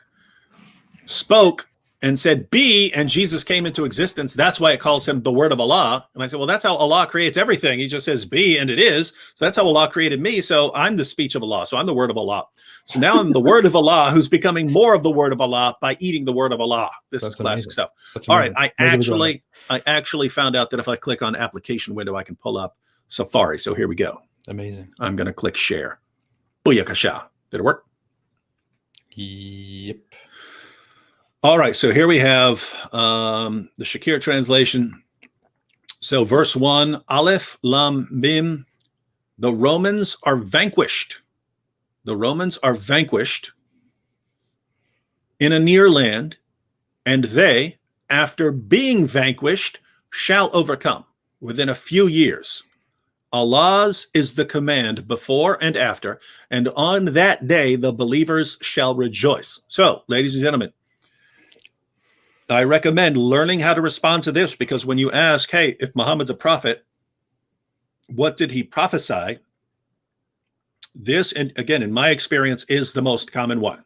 So here's how the argument goes. Look, the Romans are vanquished. That refers to the Romans being defeated, the Byzantines being defeated by the Persians. The Persians conquered Jerusalem. 614 to 615 is when the Persians had these tremendous victories over the Romans, 614 to 615 AD. In a near land, and they, after being vanquished, shall overcome. So here's the prophecy. The Romans, even though they were just defeated by the Persians, the Romans will make a comeback eventually and defeat the Persians, shall overcome. And it says, verse 4, within a few years. Allah's is the command before and after, and on that day the believers shall rejoice. So the claim is, hey, the Romans had just lost some tremendous battles. Persians won, but Muhammad, great prophet that he has, said in a prophecy, but the Romans are going to make a comeback, and they're going to win a tremendous victory over the Persians. So that's the prophecy. Everyone clear on what the prophecy is? I want to switch to another screen here in a second. I'll just stop sharing there. All right, everyone clear on the prophecy, because we're about to see we got some problems here, ladies and gentlemen. We got some problems. There are holes in the narrative, ladies and gentlemen, holes in the narrative. All right, let me just go with the most obvious here. All right, I'll just go, because when this gets presented, here's what you have. Persians win these huge victories, 614 to 615. The Roman counter-offensive begins around 622. They win in the range of 628 to 630. Right? That's when they win. That's when they can say that they are victorious. But there's a problem, right? So let me go ahead and read. So this is Yusuf Ali, and Yusuf Ali has commentary here. And Yusuf Ali points out that the word for few, as in a few years, says this is going to take place within a few years. So the Romans have been defeated, but they're going to win. They're going to come back and be victorious over the Persians within a few years. Yusuf Ali, Muslim commentator, and his commentary says, in the bid in the text means a short period a period of from 3 to 9 years. So the term that's used refers to somewhere between 3 and 9 years. He agrees that the starting point is the loss of Jerusalem to the Persians. But then he points out some battle that the Romans won in 622. Now he needs to stick with 622 because notice he's saying that the word here for few refers to a period of between 3 and 9 years. What's the problem? Well, that's the start of the Roman counteroffensive. They don't actually win. They don't actually defeat the Persians until 628, 629 to 630, right? That's when they actually win. That's when they're successful. So what's the problem here? Well, Yusuf Ali tries to apply it to this, this little battle. When if you're comparing it to the loss of Jerusalem and this complete victory of the Persians, that's what it has to be. It has to be something like that in return. Well, that didn't happen until 628. What we'll do the math here: 614 to 615. Let's start at 615 to be generous, all the way to 628. Again, you could argue 629 or 630. We'll be generous and give 628. That's 13 years. What's the word for few mean? Not according to us, according to Muslim commentators. It means between 3 and 9 years. So in other words, he's saying a few years from now, and the Muslims who are listening would say, okay, so between 3 and 9 years, the Roman victory is going to be won over the Persians. Didn't happen. Didn't happen in between 3 to 9 years. Even if we give every benefit of the doubt, you're talking 13 years. So best case scenario doesn't sound like a great prophecy if it's that debatable. So you remember, AP, earlier I said this argument actually has a ton of problems. You remember that? I do. Remember I said this one has a ton of problems? I'm going to give a few more examples of a ton of problems. The next problem I'll mention. I just want to make a quick input, by the way, before you go on. It's your show, sir. It's your show. Thank you so much. I appreciate that. So those who care about football, which some may falsely call soccer, know that several years ago, maybe 6 years ago, in 2014, there was this big game during the World Cups where Germany defeated Brazil with 7-1. Germany scored 7 goals and Brazil won. That was a huge humiliation for Brazil, and everyone was like, "What? How did that happen?" And that was 2014, and we were all shocked. I was at home, and I was completely shocked watching that happen. And I know that some people at that time said, "Hey, in a few years, in the future, soon, Brazil will turn this around, and they will defeat Germany." You know what happened? Later, as I check here, in 2018, Germany and Brazil played again, and Brazil defeated Germany 1-0. So the prophecy that these people made, that Brazil was brutally defeated and humiliated, but that Brazil will in a few years turn this around and defeat Germany in return, did indeed come true. Germany lost after such a big humiliation after years. And there were many people who predicted this. There were commentators, sports commentators, there were friends in my neighborhood who predicted this. There were random people who don't even know much about soccer who predicted this. And by this logic, I am actually supposed to see those people as prophets, and from now on bow down to them and do what they say and believe that they are bringing us a message that comes directly from who?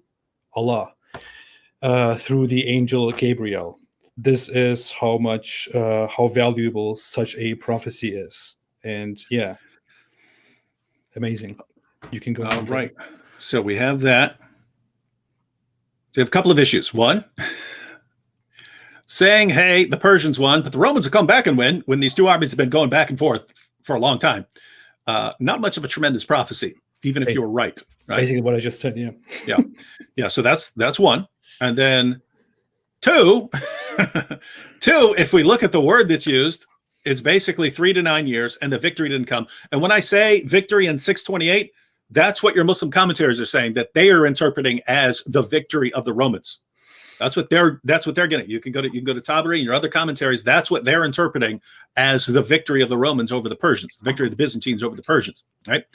So another problem, it didn't happen in the time frame, right? Didn't happen in the correct time frame. So it would be a failed prophecy, not a true prophecy. The third problem is the original Quranic text. The original Quranic text didn't have the vowels, didn't have the vowel marks, right? It's a consonantal text. And because it's a consonantal text, you can you got a little bit of wiggle room with some of the vowels you're inserting later on. And because you have you got a little bit of wiggle room, you can actually get different words. You can actually get different words.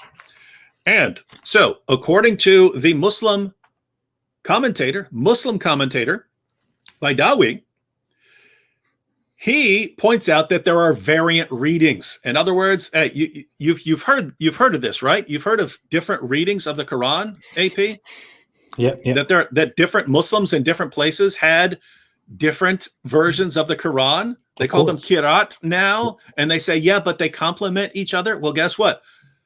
Baidawi points out that there are different readings of the Quran because different vowels were inserted to make different words. And one of the readings, the reading which he agrees with, the reading that he agreed with didn't say that the Romans were defeated. It said that the Romans defeated. The Romans defeated, but the Romans in a few years shall be defeated. Right? And so this is Baidawi's interpretation because he says he had the text. That's the text he had. Why? Because you start off with the consonants, you insert vowels in different, you can insert the vowel marks in different ways, and you end up with different meanings. And so it wasn't that the Romans were defeated, it's that the Romans defeated and they shall be defeated. So the prophecy is not the Romans have been defeated, but later on the ones who defeated them shall be defeated. It's the Romans defeated, but they shall soon be defeated. And the interpretation of Muslim commentators who follow this line of thought was that this is a prophecy that even though the Romans just won a victory, the Romans are going to be defeated later by the Muslims. And they said, yes, but the Romans were defeated later. I mean, in the relevant areas and so on. So Allah, it's a miracle, right? Well, guess what? You can't even agree on what the prophecy is, right? You can't decide on if it's a prophecy that the Persians are going to that the Romans are going to come back and defeat the Persians, or if it's a prophecy that the Muslims are going to defeat the Romans. You can't even decide what the text is saying because you have different versions of your perfectly preserved Quran that has no differences anywhere.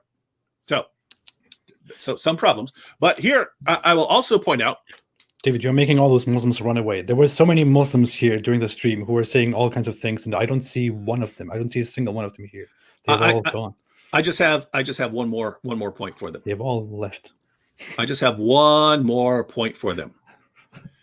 The remaining point is that you can't even understand some of the hadiths without understanding that Muslims were confused about what this passage was even saying, and about when it was revealed. Notice. Given Baidawi's interpretation of the text, that this is saying, hey, the Romans defeated their enemies, but soon the Romans themselves will be defeated.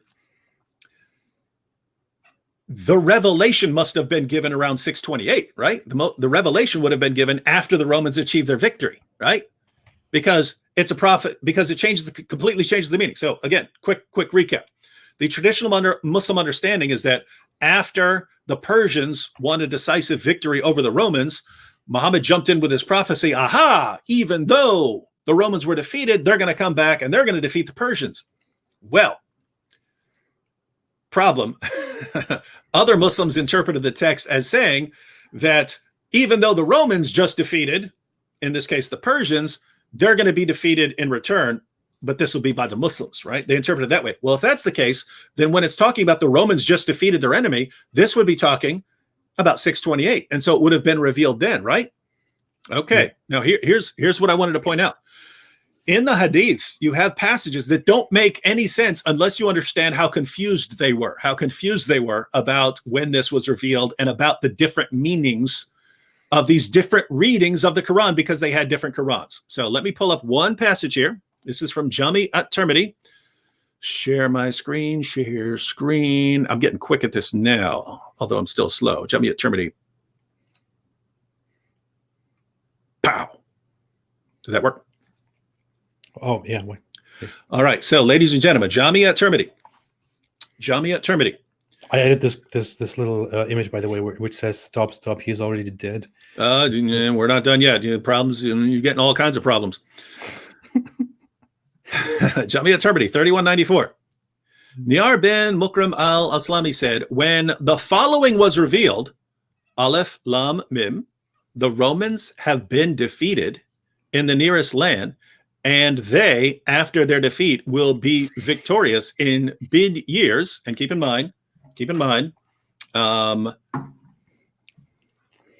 Yusuf Ali says that bid there means a period of 3 to 9, right?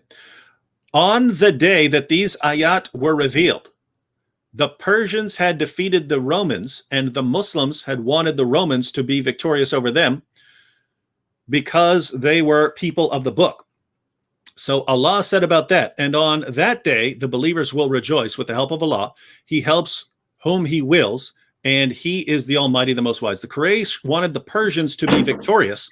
The Quraysh wanted the Persians to be victorious since they were not people of the book, nor did they believe in the resurrection. So when Allah revealed these ayat, Abu Bakr as-Siddiq, may Allah be pleased with him, went out proclaiming Mecca, Aleph, Lam, Rim, the Romans have been defeated in the nearest land. So the Romans have been defeated in the nearest land, and they, after their defeat, blah, blah, blah, on the day that these ayat were revealed, the Persians had defeated the Romans, and the Muslims had wanted the Romans to be victorious over them because they were people of the book. All right. Now, I have to find it here. Let me see. I will stop sharing for a second because you have that passage. That passage actually fits the standard narrative, right?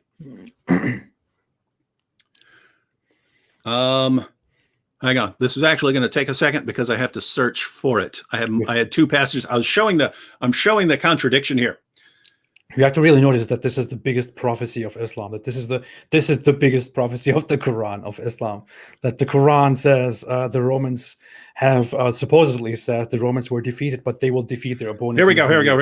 I find it now. I have to research it. This is the biggest prophecy, biggest miracle. This is the biggest one. This is the big boy. Guys, get your big boy pants on. It's so dumb. Oh, actually, if I click "Don't show these tips," then it shortens the process of me getting the stuff up on the screen. All right, and all right, we're shared back, right? So you had one that gave the standard narrative, right? Now you have 3192. So this is only a couple of hadiths earlier. Atiyah said, Abu Sa'id narrated, on the day of Badr, the Romans had a victory over the Persians. So the believers were pleased with that. Then the following was revealed. Aleph, Lam, Mim, the Romans have been defeated, up to his saying, the believers will rejoice with the help of Allah. He said, so the believers were happy with the victory of the Romans over the Persians. Now, did you all catch that? We went to one hadith. We went to 3194, and it said that when the Persians defeated the Romans, that's when this passage was revealed. This passage of the Quran, the opening verses of Surah 30, were revealed. The Persians defeated the Romans, so Allah revealed, but guess what? Don't worry. The Romans are going to make a comeback in a few years. Didn't happen, took a little bit longer. So that was one hadith. That's what Muslims will use when they're making their argument that this prophecy proves that Muhammad's a true prophet. Same volume of the same hadith collection, 3192. When was this revealed? When was this passage revealed? This prophecy of the Quran? Was it revealed when the Persians defeated the Romans? No. On the day of Badr, the Romans had a victory over the Persians. Man. The Romans had a victory. So this is saying that the passage was revealed after. Now notice, because this is what I wanted to point out, that this only makes sense. This only makes sense if Muslims were confused about the meaning of the text, right? About what the text meant. And we know that it was because we have Muslim commentators who acknowledged that there were different Quranic readings. There were different versions of the Quran, some of which said the Romans have been defeated, and others which said, no, the Romans did the defeating, but Muslims are going to come and get them later, right? So this is embarrassing. Yeah. So here it's not the Persians beat the Romans and then Allah predicted that the Romans are going to make a comeback. It's after the Romans had a victory over the Persians. After the Romans won, then this was revealed. Well, what was revealed? Well, given the standard reading, even the one they include here, so follow the reasoning here. On the day of Badr, the Romans had a victory over the Persians. So the believers were pleased with that. Then the following was revealed. And then they give the modern translation, the common translation, the common understanding. The Romans have been defeated, up to the saying, the believers will rejoice with the help of Allah. Now here's the problem, right? Notice, if you include the beginning of this hadith with the variant reading that the Romans did the defeating, but the Romans will be defeated, now all of a sudden it makes perfect sense, right? So think about this. If we were to read it with that alternative reading, on the day of Badr, the Romans had a victory over the Persians, blah, blah, blah, blah, blah. Then Allah reveals, hey, the Romans just defeated them, but the Romans in turn shall be defeated. Now all of a sudden this makes sense. What does this mean? So I hope that was clear. I know this is a little confusing, but basically Muslims do not, Muslims do not agree, even in their own sources, on when this was revealed, what battle it's referring to, or what fulfillment of the prophecy there will be. Does this refer to a victory? Does the prophecy refer to Romans defeating the Persians, or does it refer to Muslims defeating the Romans? Muslim commentators can't even agree, and they had different versions of the Quran. They had different versions of the Quran that are telling them completely different things about what this prophecy means and so on. So, embarrassment. So think about this, right? You've got a prophecy where even best case scenario, Muhammad said, hey, the Romans, they've been defeated, but the Romans are going to come back and win. Great. That had been happening for a long time. And it doesn't, if you've got two big empires and they're fighting back and forth, again, this would be like me saying, hey, Pittsburgh just defeated Cleveland, but in a few years, sometime 3 to 9, maybe more, who knows, Cleveland will defeat Pittsburgh. And then you come and call me a prophet because of that. So very, very weak prophecy. Second, Muslims can't even figure out when this was revealed. You go to one and it says, it's revealed around 614 to 615 when the Persians win a battle. You go to another, nope, it was revealed after the Romans won a victory. They can't even agree on what it's saying. Third, you have different readings that are giving different meanings of the prophecy. And in which case, if you go with the passage we just read from Jami at Tirmidhi, it's saying, hey, after the Romans won the battle, then the prophecy was revealed that the Romans would defeat the Persians. Wait, so it already happened? It already happened, and then you get the prophecy? That doesn't make any sense. So even there, we have to fix it. And in addition to all that, even if you went with the standard Muslim argument, once you line up the timeline, it's Muslim commentaries that say that the victory of the Romans refers to their victory in 628. But guess what? That would be 13 years after the Persians took Jerusalem and won the conquest over them. And according to Muslim commentators, the period of a few years refers to 3 to 9, and so failed prophecy. So no matter how you look at that, and we could go through more problems, but no matter how you look at this, all you see are problems. You see no reason whatsoever to take this prophecy seriously. You can't even decide how to translate it, when it was revealed, who it's referring to. You don't know any of this. And this, as AP pointed out, is the best of the best. This is their best evidence that Muhammad could predict the future. I mean, if you look into this for 5 minutes, it already turns out to be incredibly embarrassing for Islam. It turns out to be ludicrous, ridiculous for Islam. It says nothing at all. It proves Islam's point in no way. But I mean, to make it very simple, and we have talked about this quite a few times while we talked about this. I mean, just look at this. Just look at what we're talking about here. The Quran predicts that if we want to take the mainstream narrative of the Muslims, the Quran predicts that the Romans were just defeated, and that they will defeat the Persians again. And the average mainstream Muslim will come to you and say, wow, look, the Quran predicted this, and it did indeed happen. The Romans did indeed defeat the Persians. And people in our time usually take this as like a big wow. Wow, the Quran said it and it actually came true. They take it as a wow because to them, the Romans fighting the Persians is a big deal. But what we're talking about is, I mean, we're talking about 1,400 years ago, the 7th century. It was normal. It was an everyday thing that empires, kingdoms, the smallest realms constantly fought each other. They were constantly at war with each other. The Romans fought the Persians for over 600 years. Over 600 years as the Roman Empire, or as the Eastern Roman Empire. The Persians, meanwhile, changed into, they were the Sassanid Empire at the time. They were, what were they before? Persian Empire, whatever it is. But the Romans and the Persians fought each other for centuries, constantly. There were battles all the time. So it was completely normal for these armies, for these two empires, to fight each other and to defeat each other. Like one time the Romans defeat the Persians, another time the Persians defeat the Romans. These were two huge empires. It wasn't, I mean, it was quite normal for these empires who can never get the better of the other to fight and to exchangeably win. This is just something that normally happens. There is nothing big about this. There's nothing great about this. There is no prophecy, no miracle at all about this. This is ridiculous. So when a Muslim comes to you in our time and says, hey, look, the Quran said this and it actually came true, then you should probably just laugh at that. I mean, I just want to laugh about that. I just want to say, hey, are you kidding me? Is this really your point? Is this really how you want to prove to me, how you want to make the point that Islam is the truth? Is this really what you have? Is this what you got? Because this is ridiculous. And, you know, and this is what is in the Quran. It's not even something that you find somewhere at a random spot in the Hadith. It's not something that Muhammad is supposed to have said, something that Muhammad reportedly said according to some people. This is directly in the Quran. This is the beginning of the Quran. This is the first verse of a major Quran chapter. This is big. This is one of the very few Quran miracles, supposedly. And that is such a ridiculous, such a laughable piece of nonsense. And this is all that Islam has. Seriously, man. I mean, how more obvious could it get?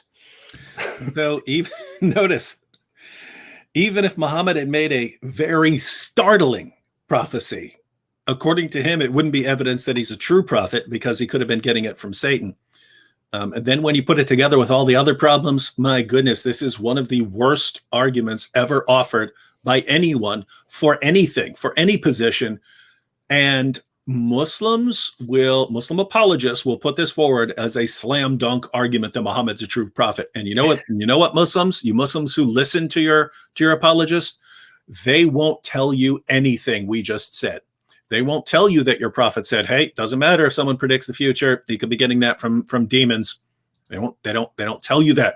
They don't tell you that the meaning of the word completely rules it out as a fulfilled prophecy. They don't tell you that there were different versions of the Quran which gave different versions of the prophecy. They don't tell you that your hadith are conflicting about when the prophecy was even revealed. They don't tell you any of that stuff. They just tell you, man, this is a slam dunk argument. And you believe them and you say, wow, praise Allah for giving us this great proof. Why does your religion do this to you? Why does it somehow prevent you from ever spending 5 minutes doing a little research? Yep. Yeah. Absolutely. Wild stuff. Wild stuff. Wild stuff. Wild world. I want to go into some super chats here quickly again before I miss those. Tubi33 made a super sticker of 5 Swiss francs and said, keep it up. Thank you so much, Tubi33. I appreciate that. Jörg Asmussen made a super chat of 50 Danish krones and said, AP, did you learn how to discuss Islam with non-Muslims? Do you mean when I was a Muslim? Yes. I mean, I was not professionally, but trained as part of a group to discuss and to invite people to Islam. So I was given instructions and I was taken on some tours actually to discuss Islam with people, mostly with Muslims, to just invite them to a more religious understanding and practice of Islam, but also to discuss it with non-Muslims, and you learn some nasty tricks. Hey, oh, little side note there. Hexitas said David's prophecy came true. Khabib won. Oh man! Oh, just happened. David. Hey, AP. How many predictions have we made just during this live stream that came true and were fulfilled? Everything we said would happen, whether we're talking about fights, whether we're talking about the Muslim reactions to what we're saying, everything we said was completely accurate. And yet you Muslims will still not believe in us, even though our predictions have been far, far, far more accurate than your prophet's predictions. I give this one to you, though. This is your prophecy. It came true. I testify that there is no God, but whatever it is, I don't know. I testify that David Wood is the one and only true messenger. See, I did it. Thank you, Muslims. Thank you for giving us this method. It's amazing. It works. And AP is Allah's last and greatest prophet. Wonderful. Thank you. I appreciate that. I believe Allah appreciates that too. I will thank him later in a dedicated video on this matter. Antonello Di Soto made a super chat and said, God bless you guys and your families. May the blood of Jesus Christ protect and save you. Ciao from Italy. I'm reading this. I appreciate it. I'm not a Christian. Those who don't believe and are here, and those who do believe and are here, I'm not a Christian. Just be aware of that again. But I appreciate it. I don't have anything against religious belief, but I do have serious problems with Islam. And I'm soon to explain that in a few days. Nikhil Pahuja made a super chat and said, I love you both. Thank you so much. I appreciate that. Back to Basic made a super chat and said, why do you think they lie so much? If they are religious and want to go to heaven, I would assume they want the truth and not deliberately lie. If you have to lie, you show it as false. There are so many layers to this. It's Islam is the strongest religion when it comes to indoctrination, when it comes to tradition. It is you are from early childhood constantly beaten into this narrative that you Muslims are the only ones to trust, that you must stick together, hold together, that this is your identity, that you must be loyal to this, and that the non-Muslim world is out there to lie to you, to trick you, to be against you, to harm you, that they are all against you. You learn this narrative that it is the non-Muslims who are one against the Muslims who are one. So these are two groups against each other, Muslims against everyone else. This is the narrative that you learn from childhood. You constantly learn to distrust the non-believers, that Islam is the absolute truth and that you cannot question it in any way ever at all. It is not simply about believing something and not being able to question it. It is about much more than that, which is you have a political aspect of that, which is very crazy, which makes you very paranoid and hateful. And you learn as part of this religion that you don't always have to speak the truth when it comes to your religion, that you can sometimes conceal certain things, or that you don't have to, you are supposed to tell the truth, but in order to invite people to Islam, for example, you don't have to tell them the whole truth. You can, for example, tell them specific things in order to turn them into Muslims, and later they can find out the rest and stuff like that. So this religion is really, it is different. This is why I don't want to include Islam into the category of religions. This is something beyond that. It is crazy. So this is how Muslims are so often taught to lie, and this is why you also see some of their most popular apologists on YouTube constantly lie about us, about their religion, about other people's religious beliefs, and so on. David, what do you want to say about that? Yeah, I believe that Islam has the attitude of the ends justify the means, right? Like, so when I say that their apologists are lying, I don't mean they're lying about believing in Islam. They really believe that Islam is true, right? I'm saying they're lying about a lot of the arguments they use. They have to know that, right? And even like Sheikh Yasser Qadhi, years ago, I've got video clips of him saying there has not been a single textual difference of a single letter anywhere since the time of Uthman. He knows that, he had to know that was false, right? He went to Yale and studied this stuff. He has to know that's completely ridiculous. And now he doesn't even say it. Now he says, oh, yes, there are these different qira'at and so on, but they all go back to Allah somehow. Well, guess what? He's admitting that there are differences in the text, right? Point is, they say things that they absolutely indisputably know are false, and they'll say it anyway. And I think the reasoning is, which you kind of saw in that Holes in the Narrative interview, it's the Muslim community is not ready for this. You can't handle this. This will cause you to doubt. And so we're just going to fill your heads with a bunch of nonsense as long as it keeps you believing faithfully. And so notice it's deception. They're lying. Hey, we're going to give you all these arguments that we know are bad arguments, are terrible arguments, and that, if you just examine them a little more closely, you realize they're really stupid and they're completely nonsensical. But we know you guys aren't going to investigate them. We know you're just going to believe what we say. And so it's better for you that we fill your heads with a bunch of soothing lies that make you feel good about your religion and keep you in Islam. It's better for us to do that than to tell you the truth about how horrible arguments are, and then you go out and you become like the apostate prophet. It's better for us to fill your head with lies. And so they believe that the lying and the deception are important means to an end, namely keeping people in Islam. And so I think that's why lying is so common. Don't become like me. Yeah, but whatever. Yeah, I want to say something about this. You mentioned the Quran a few times. I just took my headphones off right now because I started feeling uncomfortable, and I'm sick of, like, I feel like I'm in this little chamber speaking to myself.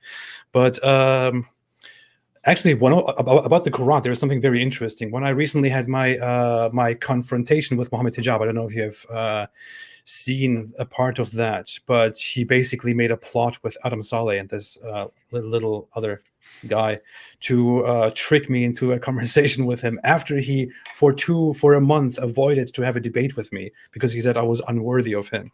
But in that conversation, he at some point even mentioned that he said that the Quran is scientifically seen compatible with 7th century Arabia, but also with the 21st century. And he mentioned one certain thing. He said that according to one of the Quran, if you read a specific verse, you can understand. It says that there are multiple suns. So it doesn't refer to just one sun, but in a specific Quran, a specific verse refers to multiple suns. So there are more suns, and this could be used as a scientific miracle because the Quran says something that was not known in the 7th century, that there are more suns than just our sun. So he is basically saying that depending on a different Quran, you can get a different meaning, a different understanding of a certain Quran verse, which really makes you think, what do you want to trust? Why are we trusting this specific Quran verse instead of this specific Quran dialect, instead of trusting that Quran dialect? So he actually made that ridiculous assertion. There is a lot I could go ahead and say about that, but I just kind of feel very lazy to respond to the whole Muhammad Hijab thing at the moment because I really don't want to deal with that right now. I have other things to do that I want to update everybody on quite soon. And notice it's the same principle. I mean that response he was giving. I'm not sure, because Muhammad Hijab is pretty stupid in a lot of ways. So we pointed out that your average Muslim will tend to believe a lot of these things. It's the people who are more educated, who know their lies, who are being deceptive, right? Your average Muslim is just being gullible by believing what liars say, right?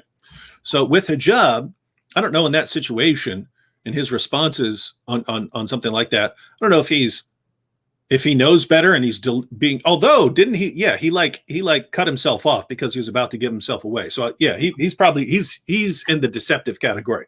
But notice what he's doing. He's trying to calm the doubts and concerns of Adam Saleh and Slim. And so he's the educator here, helping these Muslims remain faithful Muslims so that they don't become like AP here. And so he just lies to them. But we can only assume we can only assume that he came with his most powerful example of how the Quran is consistent with, with 7th century belief and simultaneously with modern belief. We can only assume he came forth with his best example, and his best example was pure deception. Yeah, yeah. And so as a part of that, he also omitted a part of the verse, which people are pointing out. So right now. that's what I mean. Because I would have said, hey, maybe he just heard this from some scholar and he didn't know any better. But since he left that out, no, that was deliberate. So that's deception. Yeah, that was pure deception. His whole thing was deception. His whole game was just to hear a few things from me and then to act like he destroyed it completely, and we are therefore done. Which is why I deliberately, during the entire talk, I refused to give him my best arguments against Islam. He kept asking me, and I said, "No, I'm not going to give you them. I'm not going to argue this with you. I want to have a debate with you. As I will make this offer again and again and again. I'm still waiting for it. It will never happen because he doesn't want to do that." I want to respond to a quick thing here, which was like, which said something like, AP never criticizes Christianity because he's scared of Christians. AP scared of us. Chicken here. Dear Christians, please, dear Christians, leave me alone. See that? Please, dear Christians, I know your religion is the truth, but I just don't want to. You coward.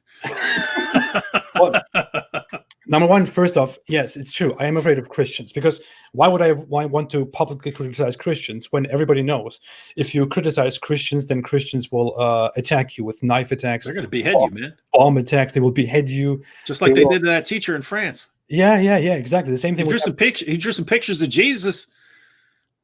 He had to die. Yeah. If I right now said, hey, I don't believe in Jesus because, Jesus was wrong, people would immediately, they would find me, they would behead me. I know it's going to happen. This is how it works. Everybody knows that, of course. This is the reputation of Christianity in the world, of course. Not of a different religion. But no, to be serious, man, I hate it when people say this stuff. I am not like you, everybody. I'm not like you. People who think that this is also something that I did in response to Mufti Abu Layth, for example, who talked about me and who said that it doesn't make sense that I befriend David Wood and that I talk with David Wood together because I'm an atheist. And if I criticize Islam, then shouldn't I also logically be criticizing Christianity because it is then also false according to me? So how does it make sense that I talk to you? That doesn't make sense, which means I'm a hypocrite. But that's not how it works, man. That's the simplest thing that you could do if you are an atheist. The simplest thing that you could do if you are an atheist is to hate and reject all religions explicitly and positively and criticize them directly. That is the simplest thing that you can do. You don't have to think about it. You don't have to use much brain power, anything at all. It's just a default position that you can take immediately if you're an atheist. I just don't do that way. I don't deal that way. I'm not that way. I am different. I don't see things so simply. I don't have a problem with religion. I don't have a problem with the belief in Allah either, for example. And I openly say that. I have said that for 2 years now. I don't have a problem with Muslims believing in God, with Muslims believing in Islam, in Allah. I don't have a problem with people believing in something supernatural. That is not my problem with Islam. That's not the point. The point for me to be out here and to be an activist against Islam is that Islam has big problems that are far apart from the problems of other religions. We don't see Christianity or Hinduism or other religions go around and do to the world, to humanity, what Islam has been doing, what Islam is still doing today in our time, in the 21st century. We don't hear these news of people in France, a teacher in France, being beheaded because he dared to show a picture of Muhammad to discuss the value of free speech, which is a fundamental value in France, which is what modern France is built on, which is what you should respect if you are in France. We don't hear such news from different religions. We don't have these problems. This is an Islam problem. I have a problem with Islam. I do think that other religions have problems, and I do openly say that. I have no idea what people are referring to. I do openly say that, and I also explain why I don't believe in God and why I don't believe in these specific religions, and I can make that clear again in the near future. But the point is, the problem is not belief to me. The problem is Islam to me. And on a personal level, I could have problems with different things. I could dislike certain religions. I could dislike certain attitudes. I could dislike things in mainstream pop culture. But that doesn't mean that I have to talk about all of those things. I created this channel, this activism, specifically to target and to address Islam.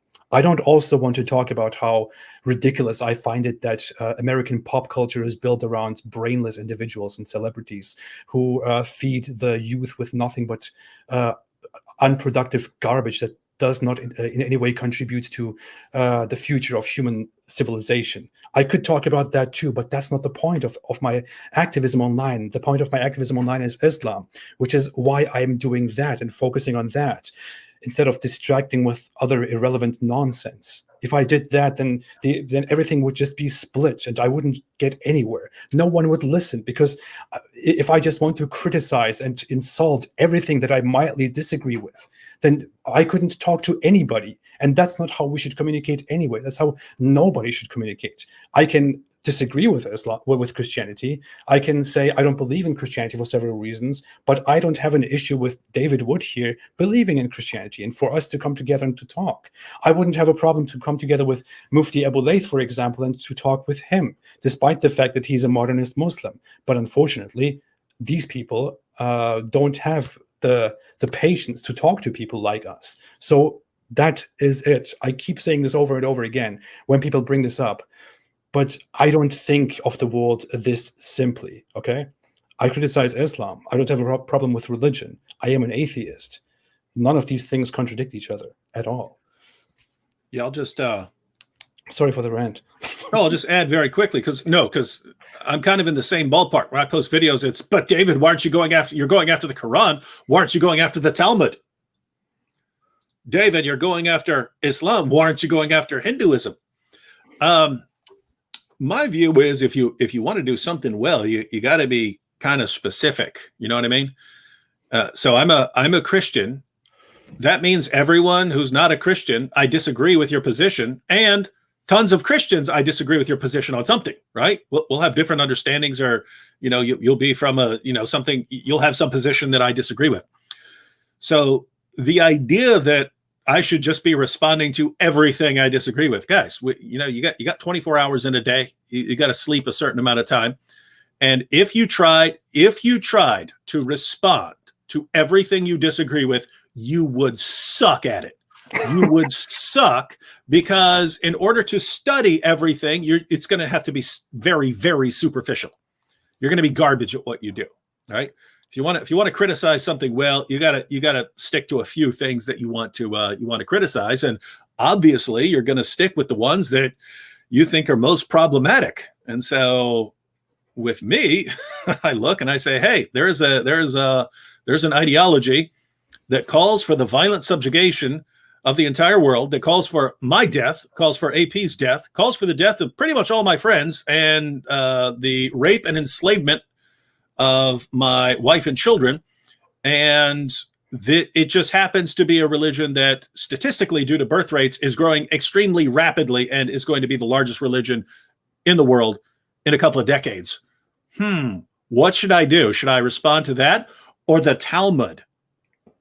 You see this one religion which openly advocates against Christianity explicitly in its fundamental scriptures, and actively has fought and still fights against Christianity. So it is completely normal for David here to go after Islam in return, because this is the only religion that explicitly targets, the only major religion that explicitly targets and actively goes after his religion.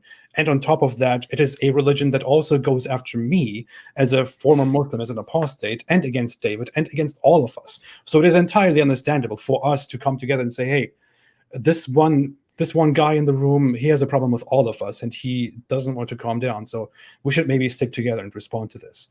That's how I think.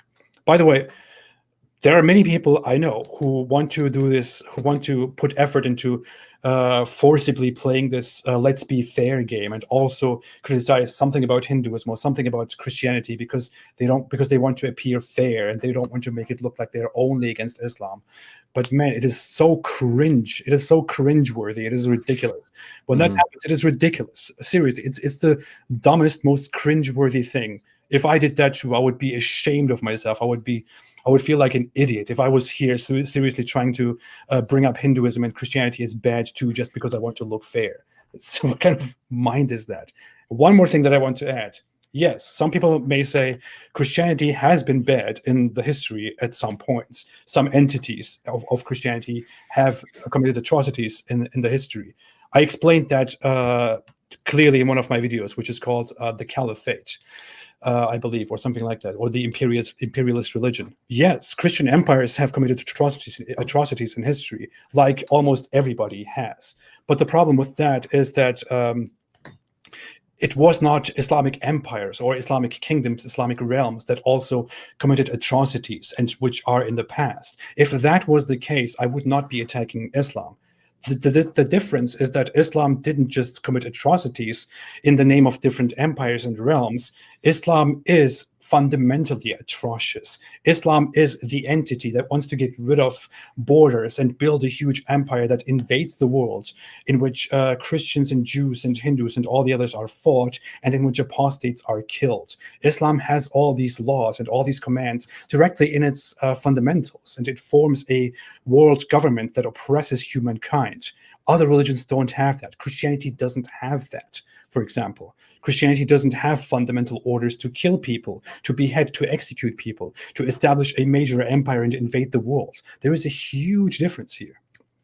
But yeah, I hope that was clear. And thank you for that question.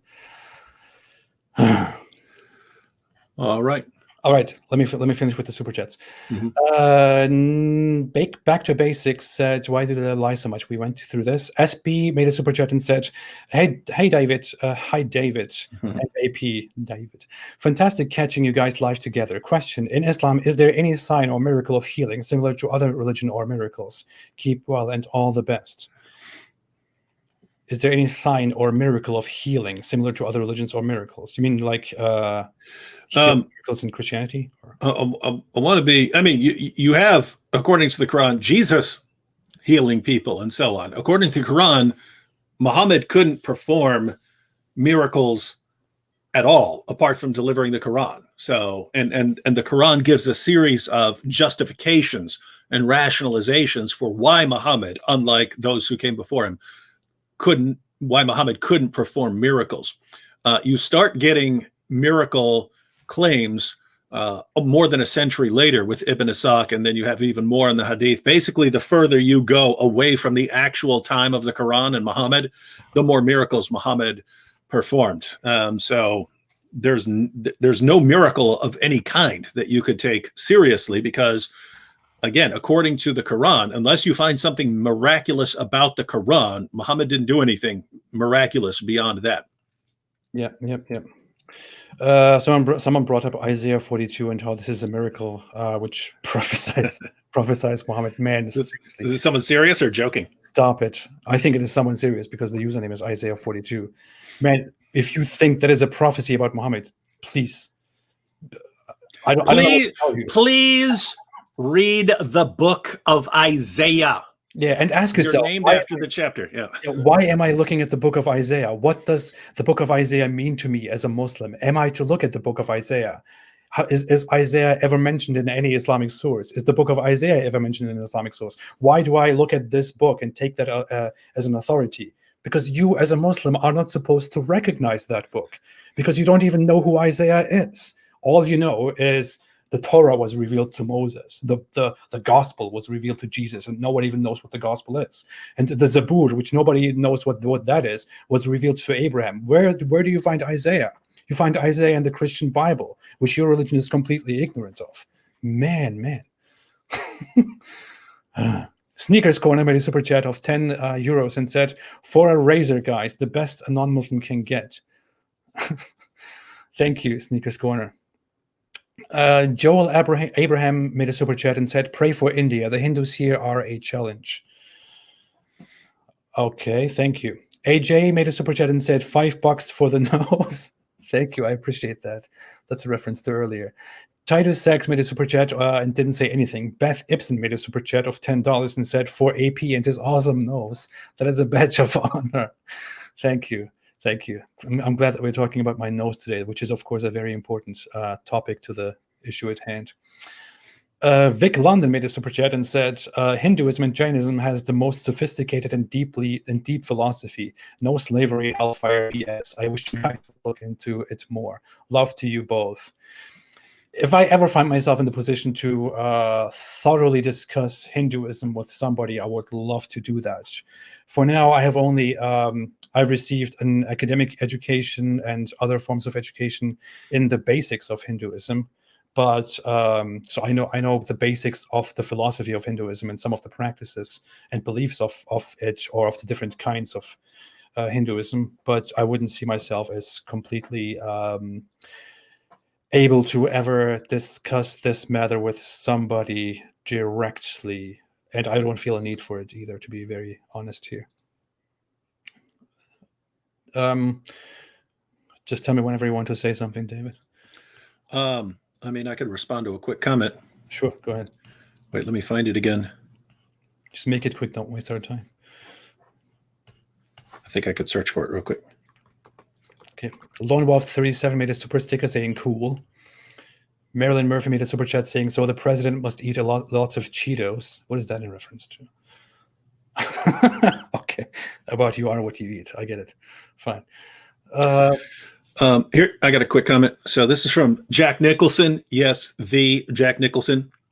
He says, Apostate Prophet, about the verse you were talking about, the argument from it that I usually hear is that near in Arabic means also means lowest, and the battle happened in the Dead Sea. Right? Yeah. So the claim here is that the word near could be translated as lowest, and therefore in the lowest land, they wait. hang on. I'm trying. So the Romans have been defeated. Notice, right? So according to this translation, it would be the Romans have been defeated in the lowest land. Well, if it's referring to the battle that already took place that he's responding to, how is that a miracle? It already happened. The Muslims got news of the Persians winning a decisive battle. They would have heard something about where it happened, right? Mm-hmm. So if they already heard that a battle was won, and by the way, the battles were all over the place, but they already heard about where the battle took place. So would this be a good response? Second, let's go through. I got 10 translations right here. Pickthall in the nearer land. Yusuf Ali in a land close by. Hilali Khan in the nearer land. Shakir in a near land. Sher Ali in the land nearby. Khalifa in the nearest land. Arbery in the nearer part of the land. Palmer in the nighest parts of the land. Rodwell in a land hard by. Sale in the nearest part of the land. They seem to be sticking kind of hard with that near part. So if a person's argument is based on it being lowest and therefore up, and it was a Dead Sea, and therefore it's miraculous knowledge that they already had because they got news of the victory. Again, if Jack Nicholson, if you're hearing this argument, do you not see how bad this is? But it says near, which could also be lowest. Allahu Akbar. Allahu Akbar. Even though no one translates it that way, we're going to say that it's a miracle. This is so sad and pathetic. I just made the Shahada because this was awesome. Okay, Prathiyush made a super chat and said, all the best, Mr. Ridvan, stay safe. Thank you so much, I appreciate it. Smacky Hat made a super chat and said, Zakir Naik in the mirror universe is a pig. Hindu Historian made a super chat and said, Patreon Zoom hangout soon. I could do that quite soon. I need to do that. We should tag team that because I haven't done it in a while either. Yeah, we could do that. We should invite all of our, because we have a lot of overlap as well. People who support both our channels. I'm just really kind of busy with other stuff right now. I'll just too busy for your fans. What a dirtbag.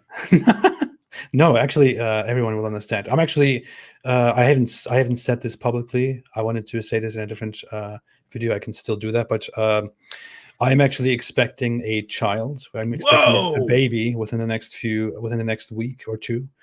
So, Boy or girl? boy. Yeah. Okay, you're prophesying a boy. I'm prophesying We'll see if you're right, and then you can have conclusive proof that you're a true prophet. Absolutely. And then I can give him a name that is related to some prophethood. I don't know. Little AP Junior. Yeah. AP. His second will be AP. But yeah, this is it. I'm currently very distracted because we are expecting a baby, a boy, within the next week or two. I haven't said this before, but I just for context, that's why I'm kind of distracted with that right now. But I'm trying to put out some videos before I can't put out any videos for a while. And I see everyone saying congratulations. Thank you so much. I appreciate that very much. Thank you. I will come to that again. God bless you, AB. Congratulations. Thank you so much. I appreciate that. It's a boy. That will be my second boy, my second child. And yeah, I will update everyone on that once that happens. And once we have news on that, once we have the results, once I have him in my arms, and I'll get back to everybody on that. Thank you so much. Thank you so much, everybody. Lone Wolf. That's also why I've been stalling the whole thing. Response to Mohammed Hijab stuff and all that. It's kind of I'm not in the mood to focus on that right now. Don't worry. While you're delayed, I'll take care of things for you. Thank you. I appreciate that. I'll hold down the fort. Don't worry here. I trust that. I trust that. You have been doing much better anyway. There was this time yesterday I was checking our channel growth. I remember like last year or so, there was a time where my channel was going faster than your channel, and we were at the same growth at some points, and then something bad happened to me. I stopped being productive because I started dealing with other things, and your channel suddenly started blowing up. So we were like going with the same growth, and then you suddenly completely went off. I don't know what happened. My channel's about to blow up like crazy. Again. Yeah. I've been going pretty slow too. I've realized, ladies and gentlemen, like when I was in my 20s, it didn't matter. Sleepless nights, no problem. If I really had a reason to stay up 3 days in a row, get stuff done, I would do it. It would, and I'd be fine. I'd get a good sleep after those 3 days, and then I'd be fine, ready to keep going. And as I get older, man, you just can't keep going full steam like that. You get worn out. So right now, I've been kind of taking breaks here and there because I'm trying to kill it in November, right? Like I have to like prepare myself. Okay, take some breaks, take a weekend off, and now post every day for an entire month. But then I'll be dead at the end of the month. But I mean, not literally dead, but yeah. I try to get those good bursts of activity in. That's amazing. I wish I could do that too. These days, I don't know. Maybe it's just that my mind is subconsciously I'm preparing for that. I can't find myself sitting down and I have so many videos planned, so many topics planned that some of them are quite easy to do and to put down and to publish them. They are brilliant topics, but I can't get myself to sit down and to do that.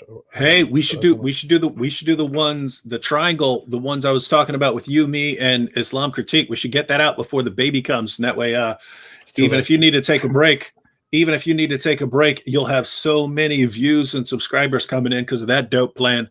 You'll be good to go. That would be awesome. That's a good idea. Again, that's an easy one. That is an easy plot to carry out. Yeah. We'll do that. That's like that. That's like one day's work day. Awesome. Let's talk about that. Yep. We should message about that again afterwards. Thanks everybody. Everybody is still going on about that, but thank you so much, everybody. Thank you. I appreciate it. I will give more updates on this matter. I just wanted to say it here quickly because it came up. Yeah, Lone Wolf 37 made a super chat and said, "Guys, why a hint? Read that and tell people." I made a video on that matter very long ago. People shouldn't focus on it very much. I feel like it's something that should fall out of focus. The more you lose focus on that, the better it is for everybody. A prophecy in which Muhammad supposedly said that a group will invade India and that they will be saved from hellfire or something like that. Let's see. Back to Basics said in a super chat, "I think Muhammad asked people if they knew so that he didn't have to make stuff up." Oh yeah, that was a question in reference to Muhammad asks people, "Do you know what happens? Do you know where the sun goes at night?" And then people say, "Allah and this apostle knows best." And then he goes on and starts talking some complete crap. So I thought that too. Whenever I see those hadith, I think he probably asked these people first to find out what they are going to say, because to find out if they know, just to then proceed with his nonsense explanations. What do you think, David? Yeah, it's one massive dumpster fire. That's what I think. Yeah, that's all it is. That's good. That's good. Thank you. Green Eagles said in a super chat, "If you eat camel, do you grow a hump? Or if you eat a rabbit, do you have bunny ears?" That depends on how much camel and how much rabbit you eat.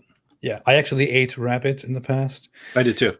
And I did it on the island of Malta. I was there for a conference, and apparently Malta is known for rabbit and horse. I didn't get to eat horse while I was there.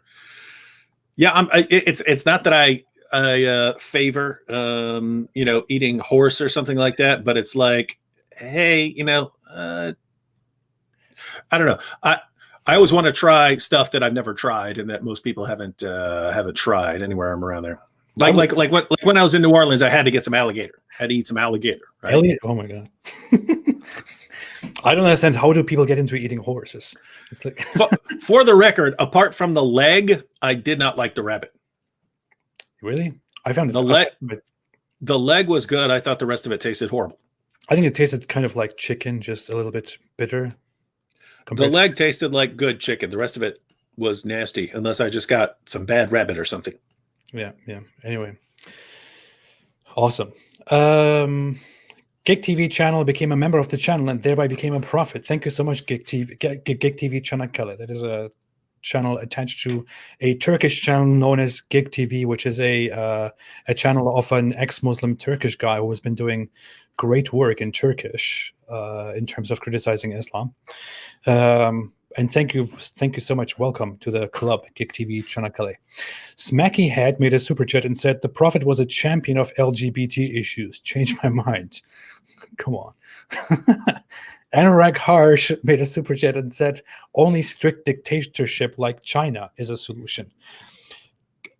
I would not agree with that at all. China is committing a cultural genocide in the front of everyone's eyes in our time. Have you made a video on that?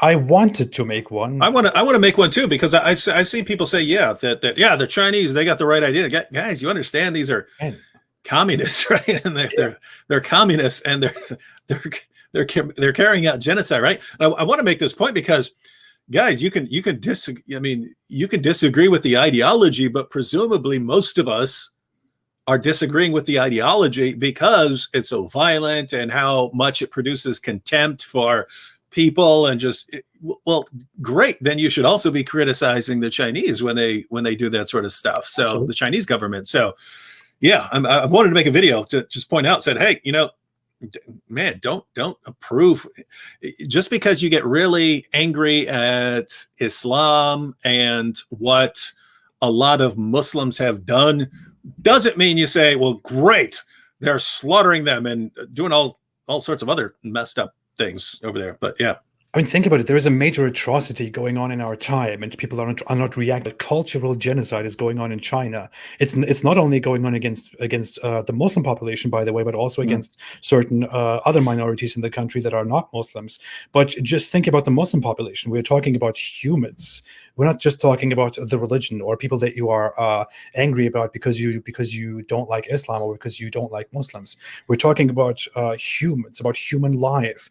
Think about a Mhm. random child in China that is an Uyghur Muslim in China and grows up. And as a child, imagine yourself in the position of that child.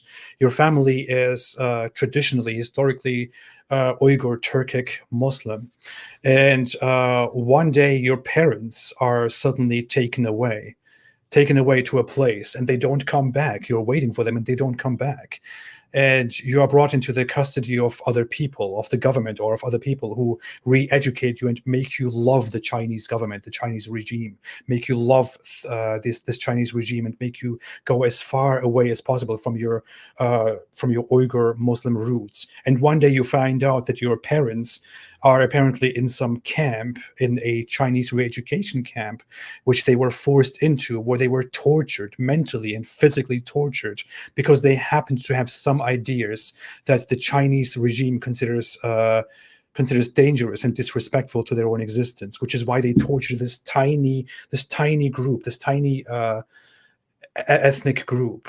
Imagine you are that child and you learn that your parents went through major torture, major re-education. It is sick, man. It doesn't matter who those people are, what they believe in.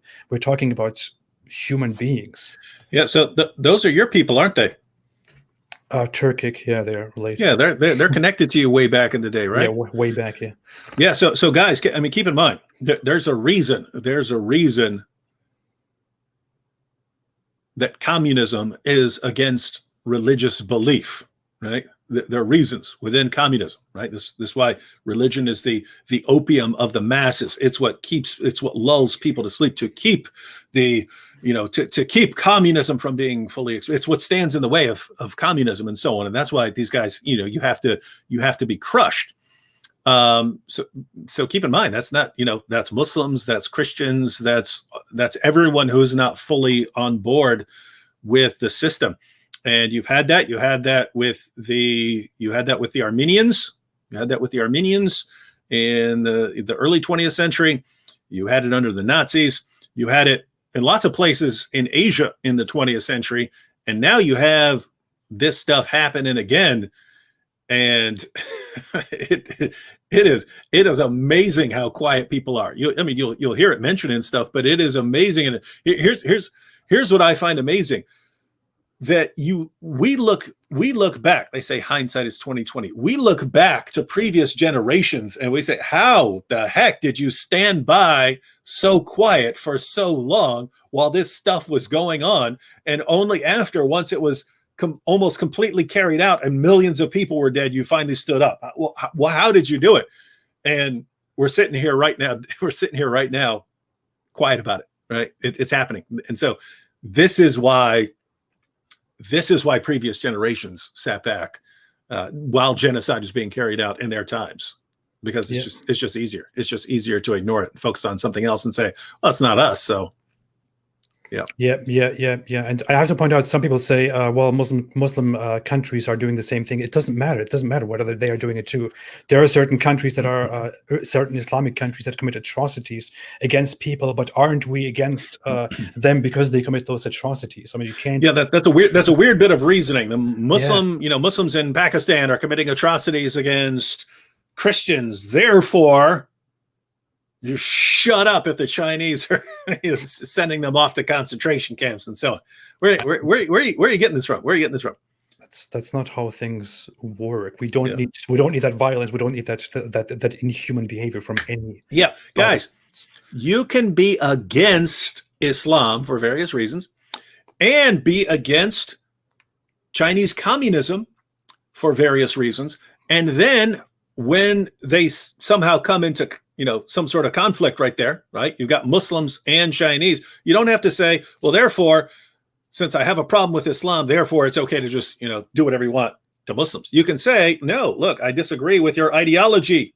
Uyghurs, I disagree with your ideology, but they should not be treating you like that. And therefore, I'll defend you. Absolutely. Absolutely. Okay, let's move on. Kishan Kumar made a super chat and said, "We are watching." Thank you.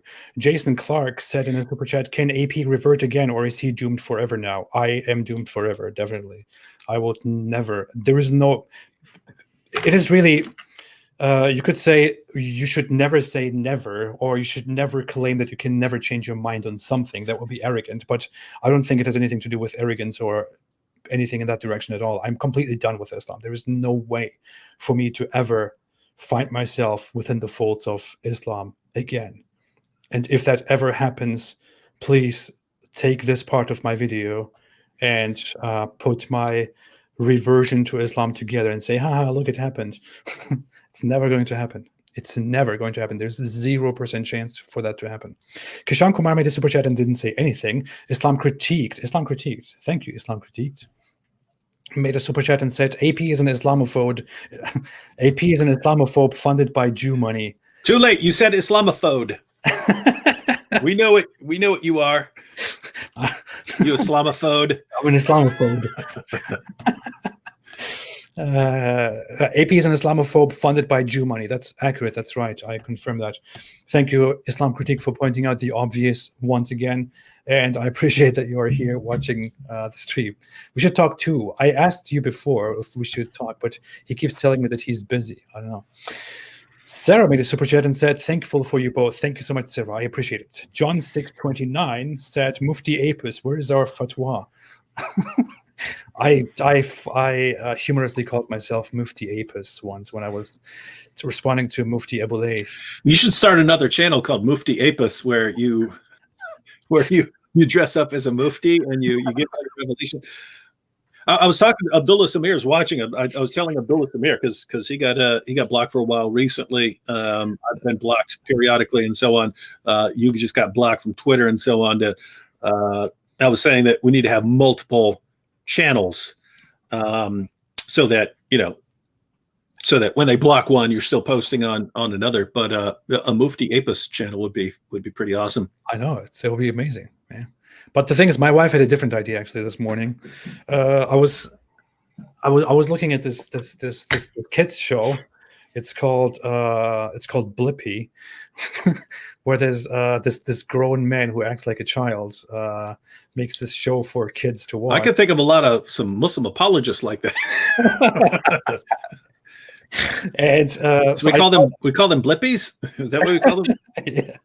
I saw that and I thought to myself, he was there with his dog, which was very cute, and I have kind of the same kind of dog. I have a Labradoodle, and I was saying, hey, I could totally make a YouTube channel, a YouTube show with my dog for dogs. And then my wife said, hey, what about you actually make a channel where your dog speaks and does what you do, or where your dog does dawa, and it's called the Dogwa channel. The Dogwa or doggy dawa sounds cool. Yeah. And he hangs out in Barker's corner and spreads Islam to the masses in the form of Dogwa. And I thought that's an amazing idea, actually. Yeah, that would work. That would be popular. I could put a Muslim skull cap on my dog's head and have him sit here in front of the camera and just let him talk about Islam. Let him talk about what he thinks about the killing of dogs and stuff like that. That would be amazing. So yeah. Aldo Pineda made a super chat and said, "Great work, guys. Keep safe. I would love to see a debate between you two about Christianity, like a sparring match. Thanks for the valuable intel." We still want to have a debate about morality one day. I don't know when it will happen. It just never happens, but maybe it will happen one day. How much you think that baby's going to throw you off? I don't know. I can't. Just from experience, how much is that going to? How long do you think that's going to throw you up? A lot, but not too much. I don't know. I should be busy for a few weeks, I would say. I don't know. Why? Oh, because I was thinking I'm about ready to go on that, and then now you're talking about you're having a baby. So, okay. I don't know. People will just think that of course, you're running from me because you're scared. You know that I'm your teacher. Well, here's the thing. All the delays on that have been my fault up until now. Now you're going to be causing the delays. So now the tides have turned. What? Okay. Anyway, let's skip this topic. Aldo Pineda said, "Great work, guys. Keep safe." Oh, I just read that. Abdullah Samir made a super chat and said, "Will you call him Muhammad?" That refers to my son, I believe. I would rather go with Ahmed. I just wanted to make a reference that I'm not allowed to say here. But I would rather do something else instead of calling my son Muhammad. I was just going to say, but no, I will not say it. Do you have a name? I do, but I want to wait till okay. we have made the decision. Until this is a situation where you should be vlogging, man. You got to switch to vlogging. Nah. For a little while. Huh? Nah. I don't know. I'll see. Should I? Do you mean I should make daily posts about my... I mean, one or two before, and then right afterwards, my new baby, easy video to make. You show, hey, here's my new baby and stuff, and then everyone, and then you get 500,000 views. Yeah, amazing. Yeah, I should do that. I totally do that.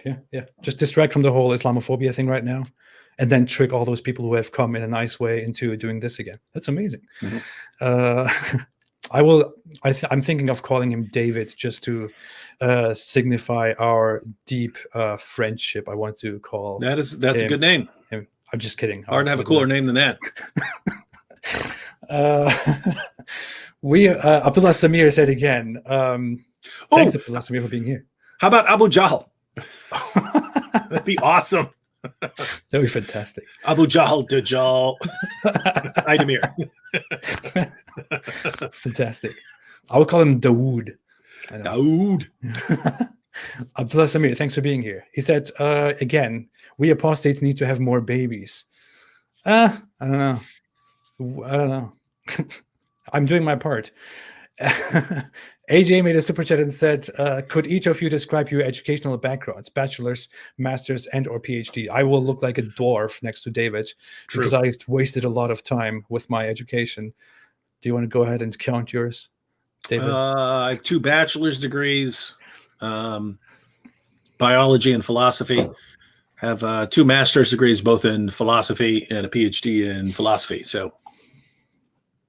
Oh, awesome. Although at some point I wouldn't mind studying a little more. Wouldn't mind doing all masters in theology or something like that. So not much, basically. David's education is just a little bit, not much there to see.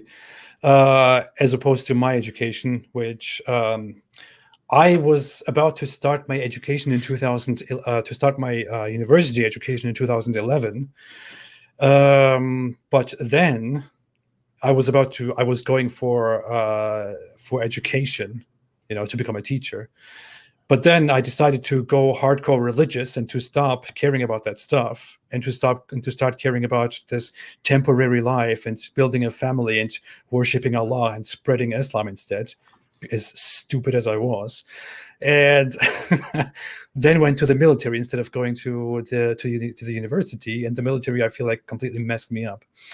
They turned you into a killing machine. Yeah, into a killing machine. And then everything changed. And then I left Islam. Then I started working. Then I started going into it. Then I went for studying university again and went for linguistics. But then as I signed up and started, I felt like, why am I doing this, man? I'm not gonna learn anything new. All these people who graduated here know less than I do.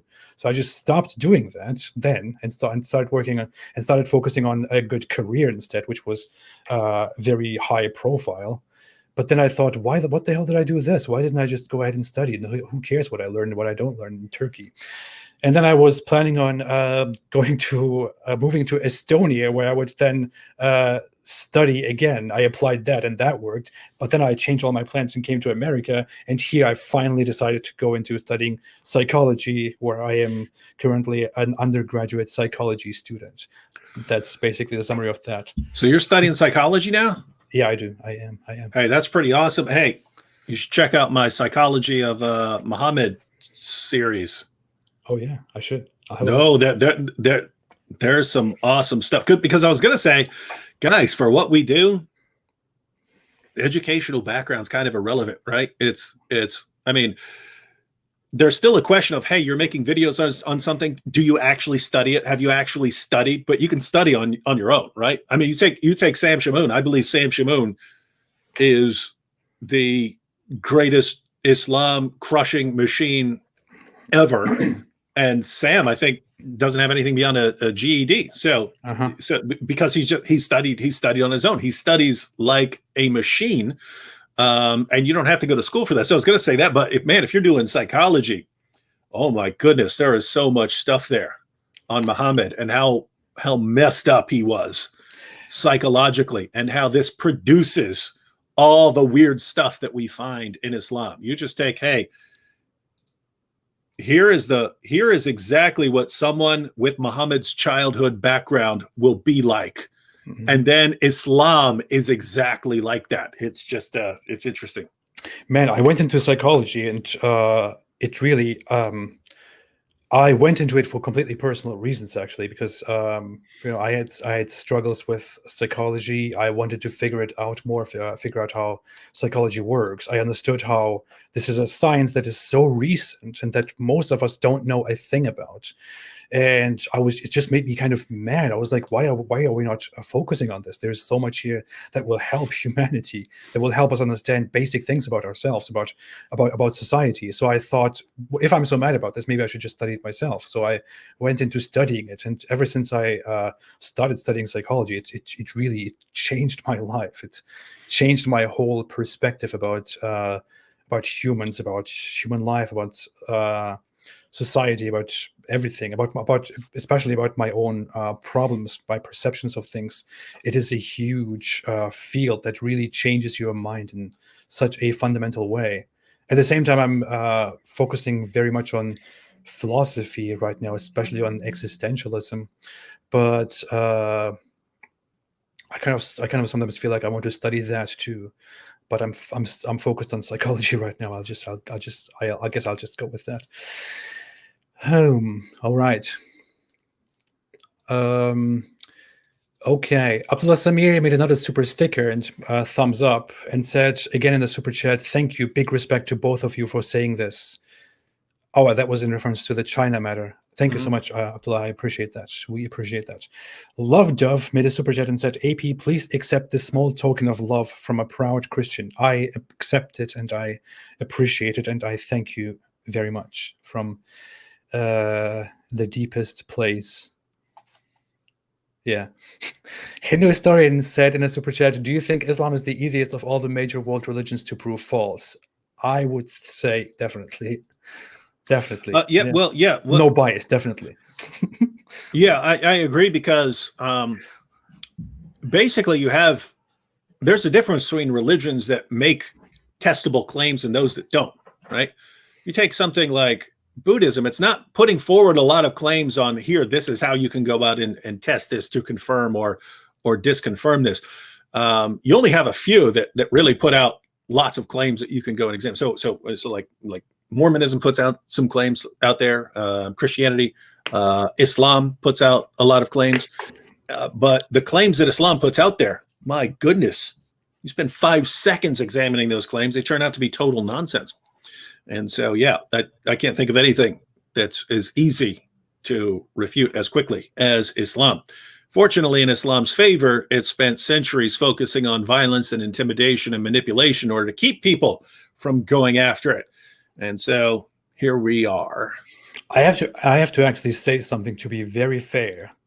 Sometimes a certain religion that is mostly practiced in America is sometimes considered a major religion in the world. And I know some people are offended by this because I said it before and I received this backlash for that. But I don't care, because I just say what I think is true. But if we really want to count Mormonism as a major religion too, then I would actually say that Mormonism is easier to prove false than Islam. I have to be very honest about that one.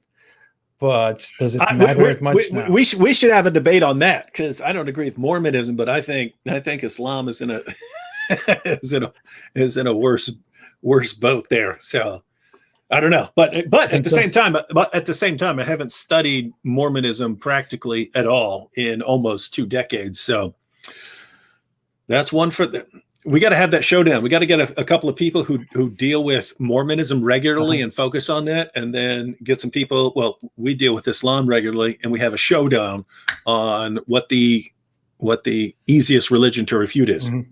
The thing is, I had this perspective on Mormonism. Before I started to understand Mormonism more deeply, I just looked at the surface of it and its representatives. The common Mormons that we see around, and I thought, hey, what wonderful people! Yeah, they're the nicest people. Yeah, yeah, amazing people. Very, very friendly, very kind people. Awesome.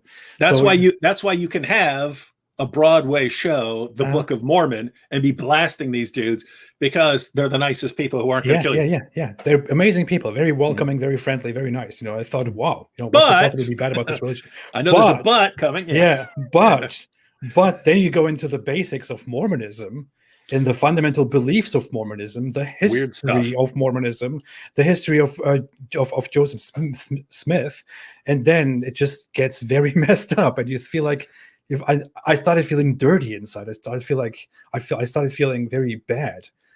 I felt like, man, this is terrible. So yeah, that's the issue with that. There is a big problem, a big paradox with that. It's, on the one hand, its practitioners, its believers are very nice, very kind people, but then the founder of it and the history of it is just very messed up. Yeah. Alif Muhammad said, are you comfortable telling where you're studying? Don't tell them. It's not necessary for me to tell where I'm studying. I'm studying. Keep quiet about that. No, I'm studying remote anyway, so it doesn't really matter to tell people where I'm studying. I'm studying. Well, you wouldn't want to tell them anyway, because people are going to call up and complain. Do you know that you have the biggest bigot in the world who hates all Muslims and wants them all dead and wants them all killed, and he does nothing all day but try to get Muslims killed, because that's what we say about people who dare to criticize our ideology. Yeah. So, no, I wouldn't do that. No. There's absolutely no need for that.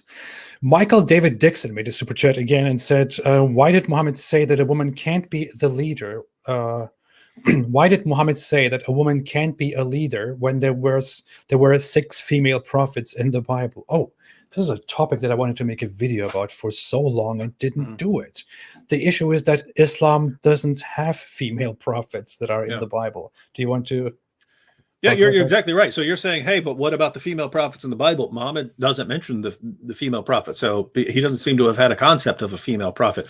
But if you want to know why a woman can't be a leader, I don't think he necessarily, I mean, you've got the passage where he says a nation that makes a woman its leader will never be successful and things like that. But I would assume it's connected to his view of women, where women are inherently stupid and immoral, right? I mean, the testimony of a woman is half as reliable as a man's testimony. He believed that women are intellectually deficient, but also morally deficient. So, I mean, he flat out told women that the majority of the inhabitants of hell are women, and it's specifically because they're so immoral. They're ungrateful to their husbands. They're deficient in religion and so on. So he just believed that women were massively defective in various ways. And so you're just not the sort of creature that should be leading. It's a very funny thing. As a Muslim, you don't learn that. You don't ever hear of the fact that in biblical history and biblical tradition, there are actually female prophets. Because as a Muslim, you don't learn anything about biblical teachings and biblical history at all. So all you learn is that prophets are, of course, men. Of course, only a man could be a prophet. A woman could never be a prophet. That's what you learn. And then when you get out of that and start learning about the Bible, about Christianity and Judaism, you suddenly encounter that there are actual female prophets in the Bible. And you think, wait, what? What? How could that be true? Isn't that weird? A woman can't be a prophet. That was my reaction. Okay. Abhishek SK said in a super chat, please, Apostate and David, please don't disclose your locations to anybody. I won't. No. Thank you. Thank you for your concern. Well, I'll disclose mine. I live inside the heads of 1.6 billion Muslims. That's good. I live on YouTube. I sleep and live on YouTube. That's where am all the time. That's all. Mellow fellow keeps saying Sam Shamoon is on in 5 minutes. No, Sam is notoriously late. But for those of you who want to check something out after we're no longer live, yeah, check out Sam, because he'll help you if you have insomnia. Who cares about Sam Shamoon? Seriously. No, he's a loser, but he's the cure for insomnia. Yeah. He's so nice. Sometimes I want to sit down and write something, and I'm here, and I just want to turn something on because I need noise in the background so that I can focus on something that I'm doing. And then I see Sam Shamoon is live, so I just turn it on and it plays in the background. And I hear how friendly he is to people. Yeah, he is. He reminds me of Mormons, right? He's so nice and friendly. You don't want to criticize his views because he's so nice, but if you look at his views, he's got all these weird views, right? Yeah. It's really funny. I sit down and I'm writing something, just have that noise there in the background, and then there's Sam Shamoon in the background while I'm trying to write something about Islam. He's there. No, you idiot! No, I love it. No, it's funny because people are calling me Hater Wood and stuff. I'll come into the chat sometimes, and all I'll do is like say something trying to encourage him, and he'll flip out and start calling me Hater Wood, and all this stuff. So it's a weird situation. It's funny. Okay, we wanted to keep this between 1 and 2 hours, but as always, that didn't happen at all. We had to go 3. That's amazing. Okay, anything else that you want to add, David, before we leave? Nope. That's all? Okay, wonderful. All right, thanks so much, everybody. Thank you for joining again. Thanks for the congratulations. Thanks for the comments and questions. We will be here again next time. We should do this more regularly. I enjoy this. Yeah, stuff. We should, especially when you get your new baby and you might not have time to be making lots of, be preparing, detailed videos and stuff like that. You can still go live pretty regularly because it doesn't take up a lot of time. Yeah, I could do that. Yep. Mm-hmm. Seriously, some people may not see that, but having a live stream is much easier than publishing a 5-minute video. That 5-minute video takes so much more effort and preparation. When people, ladies and gentlemen, when you see a 5 to 10 minute video, I spent all day on that, unless it's something really, really easy and it was something I put together quick. Generally, if it's something I planned and thought out and so on, generally you're talking about, a day, getting the sources ready, getting your quotations ready. When you see an 8-minute video, it took me, probably 30 to 40 minutes to record it because I keep messing up. I mess up, I start over, I mess up, I start over, I mess up until I get it exactly the way I want.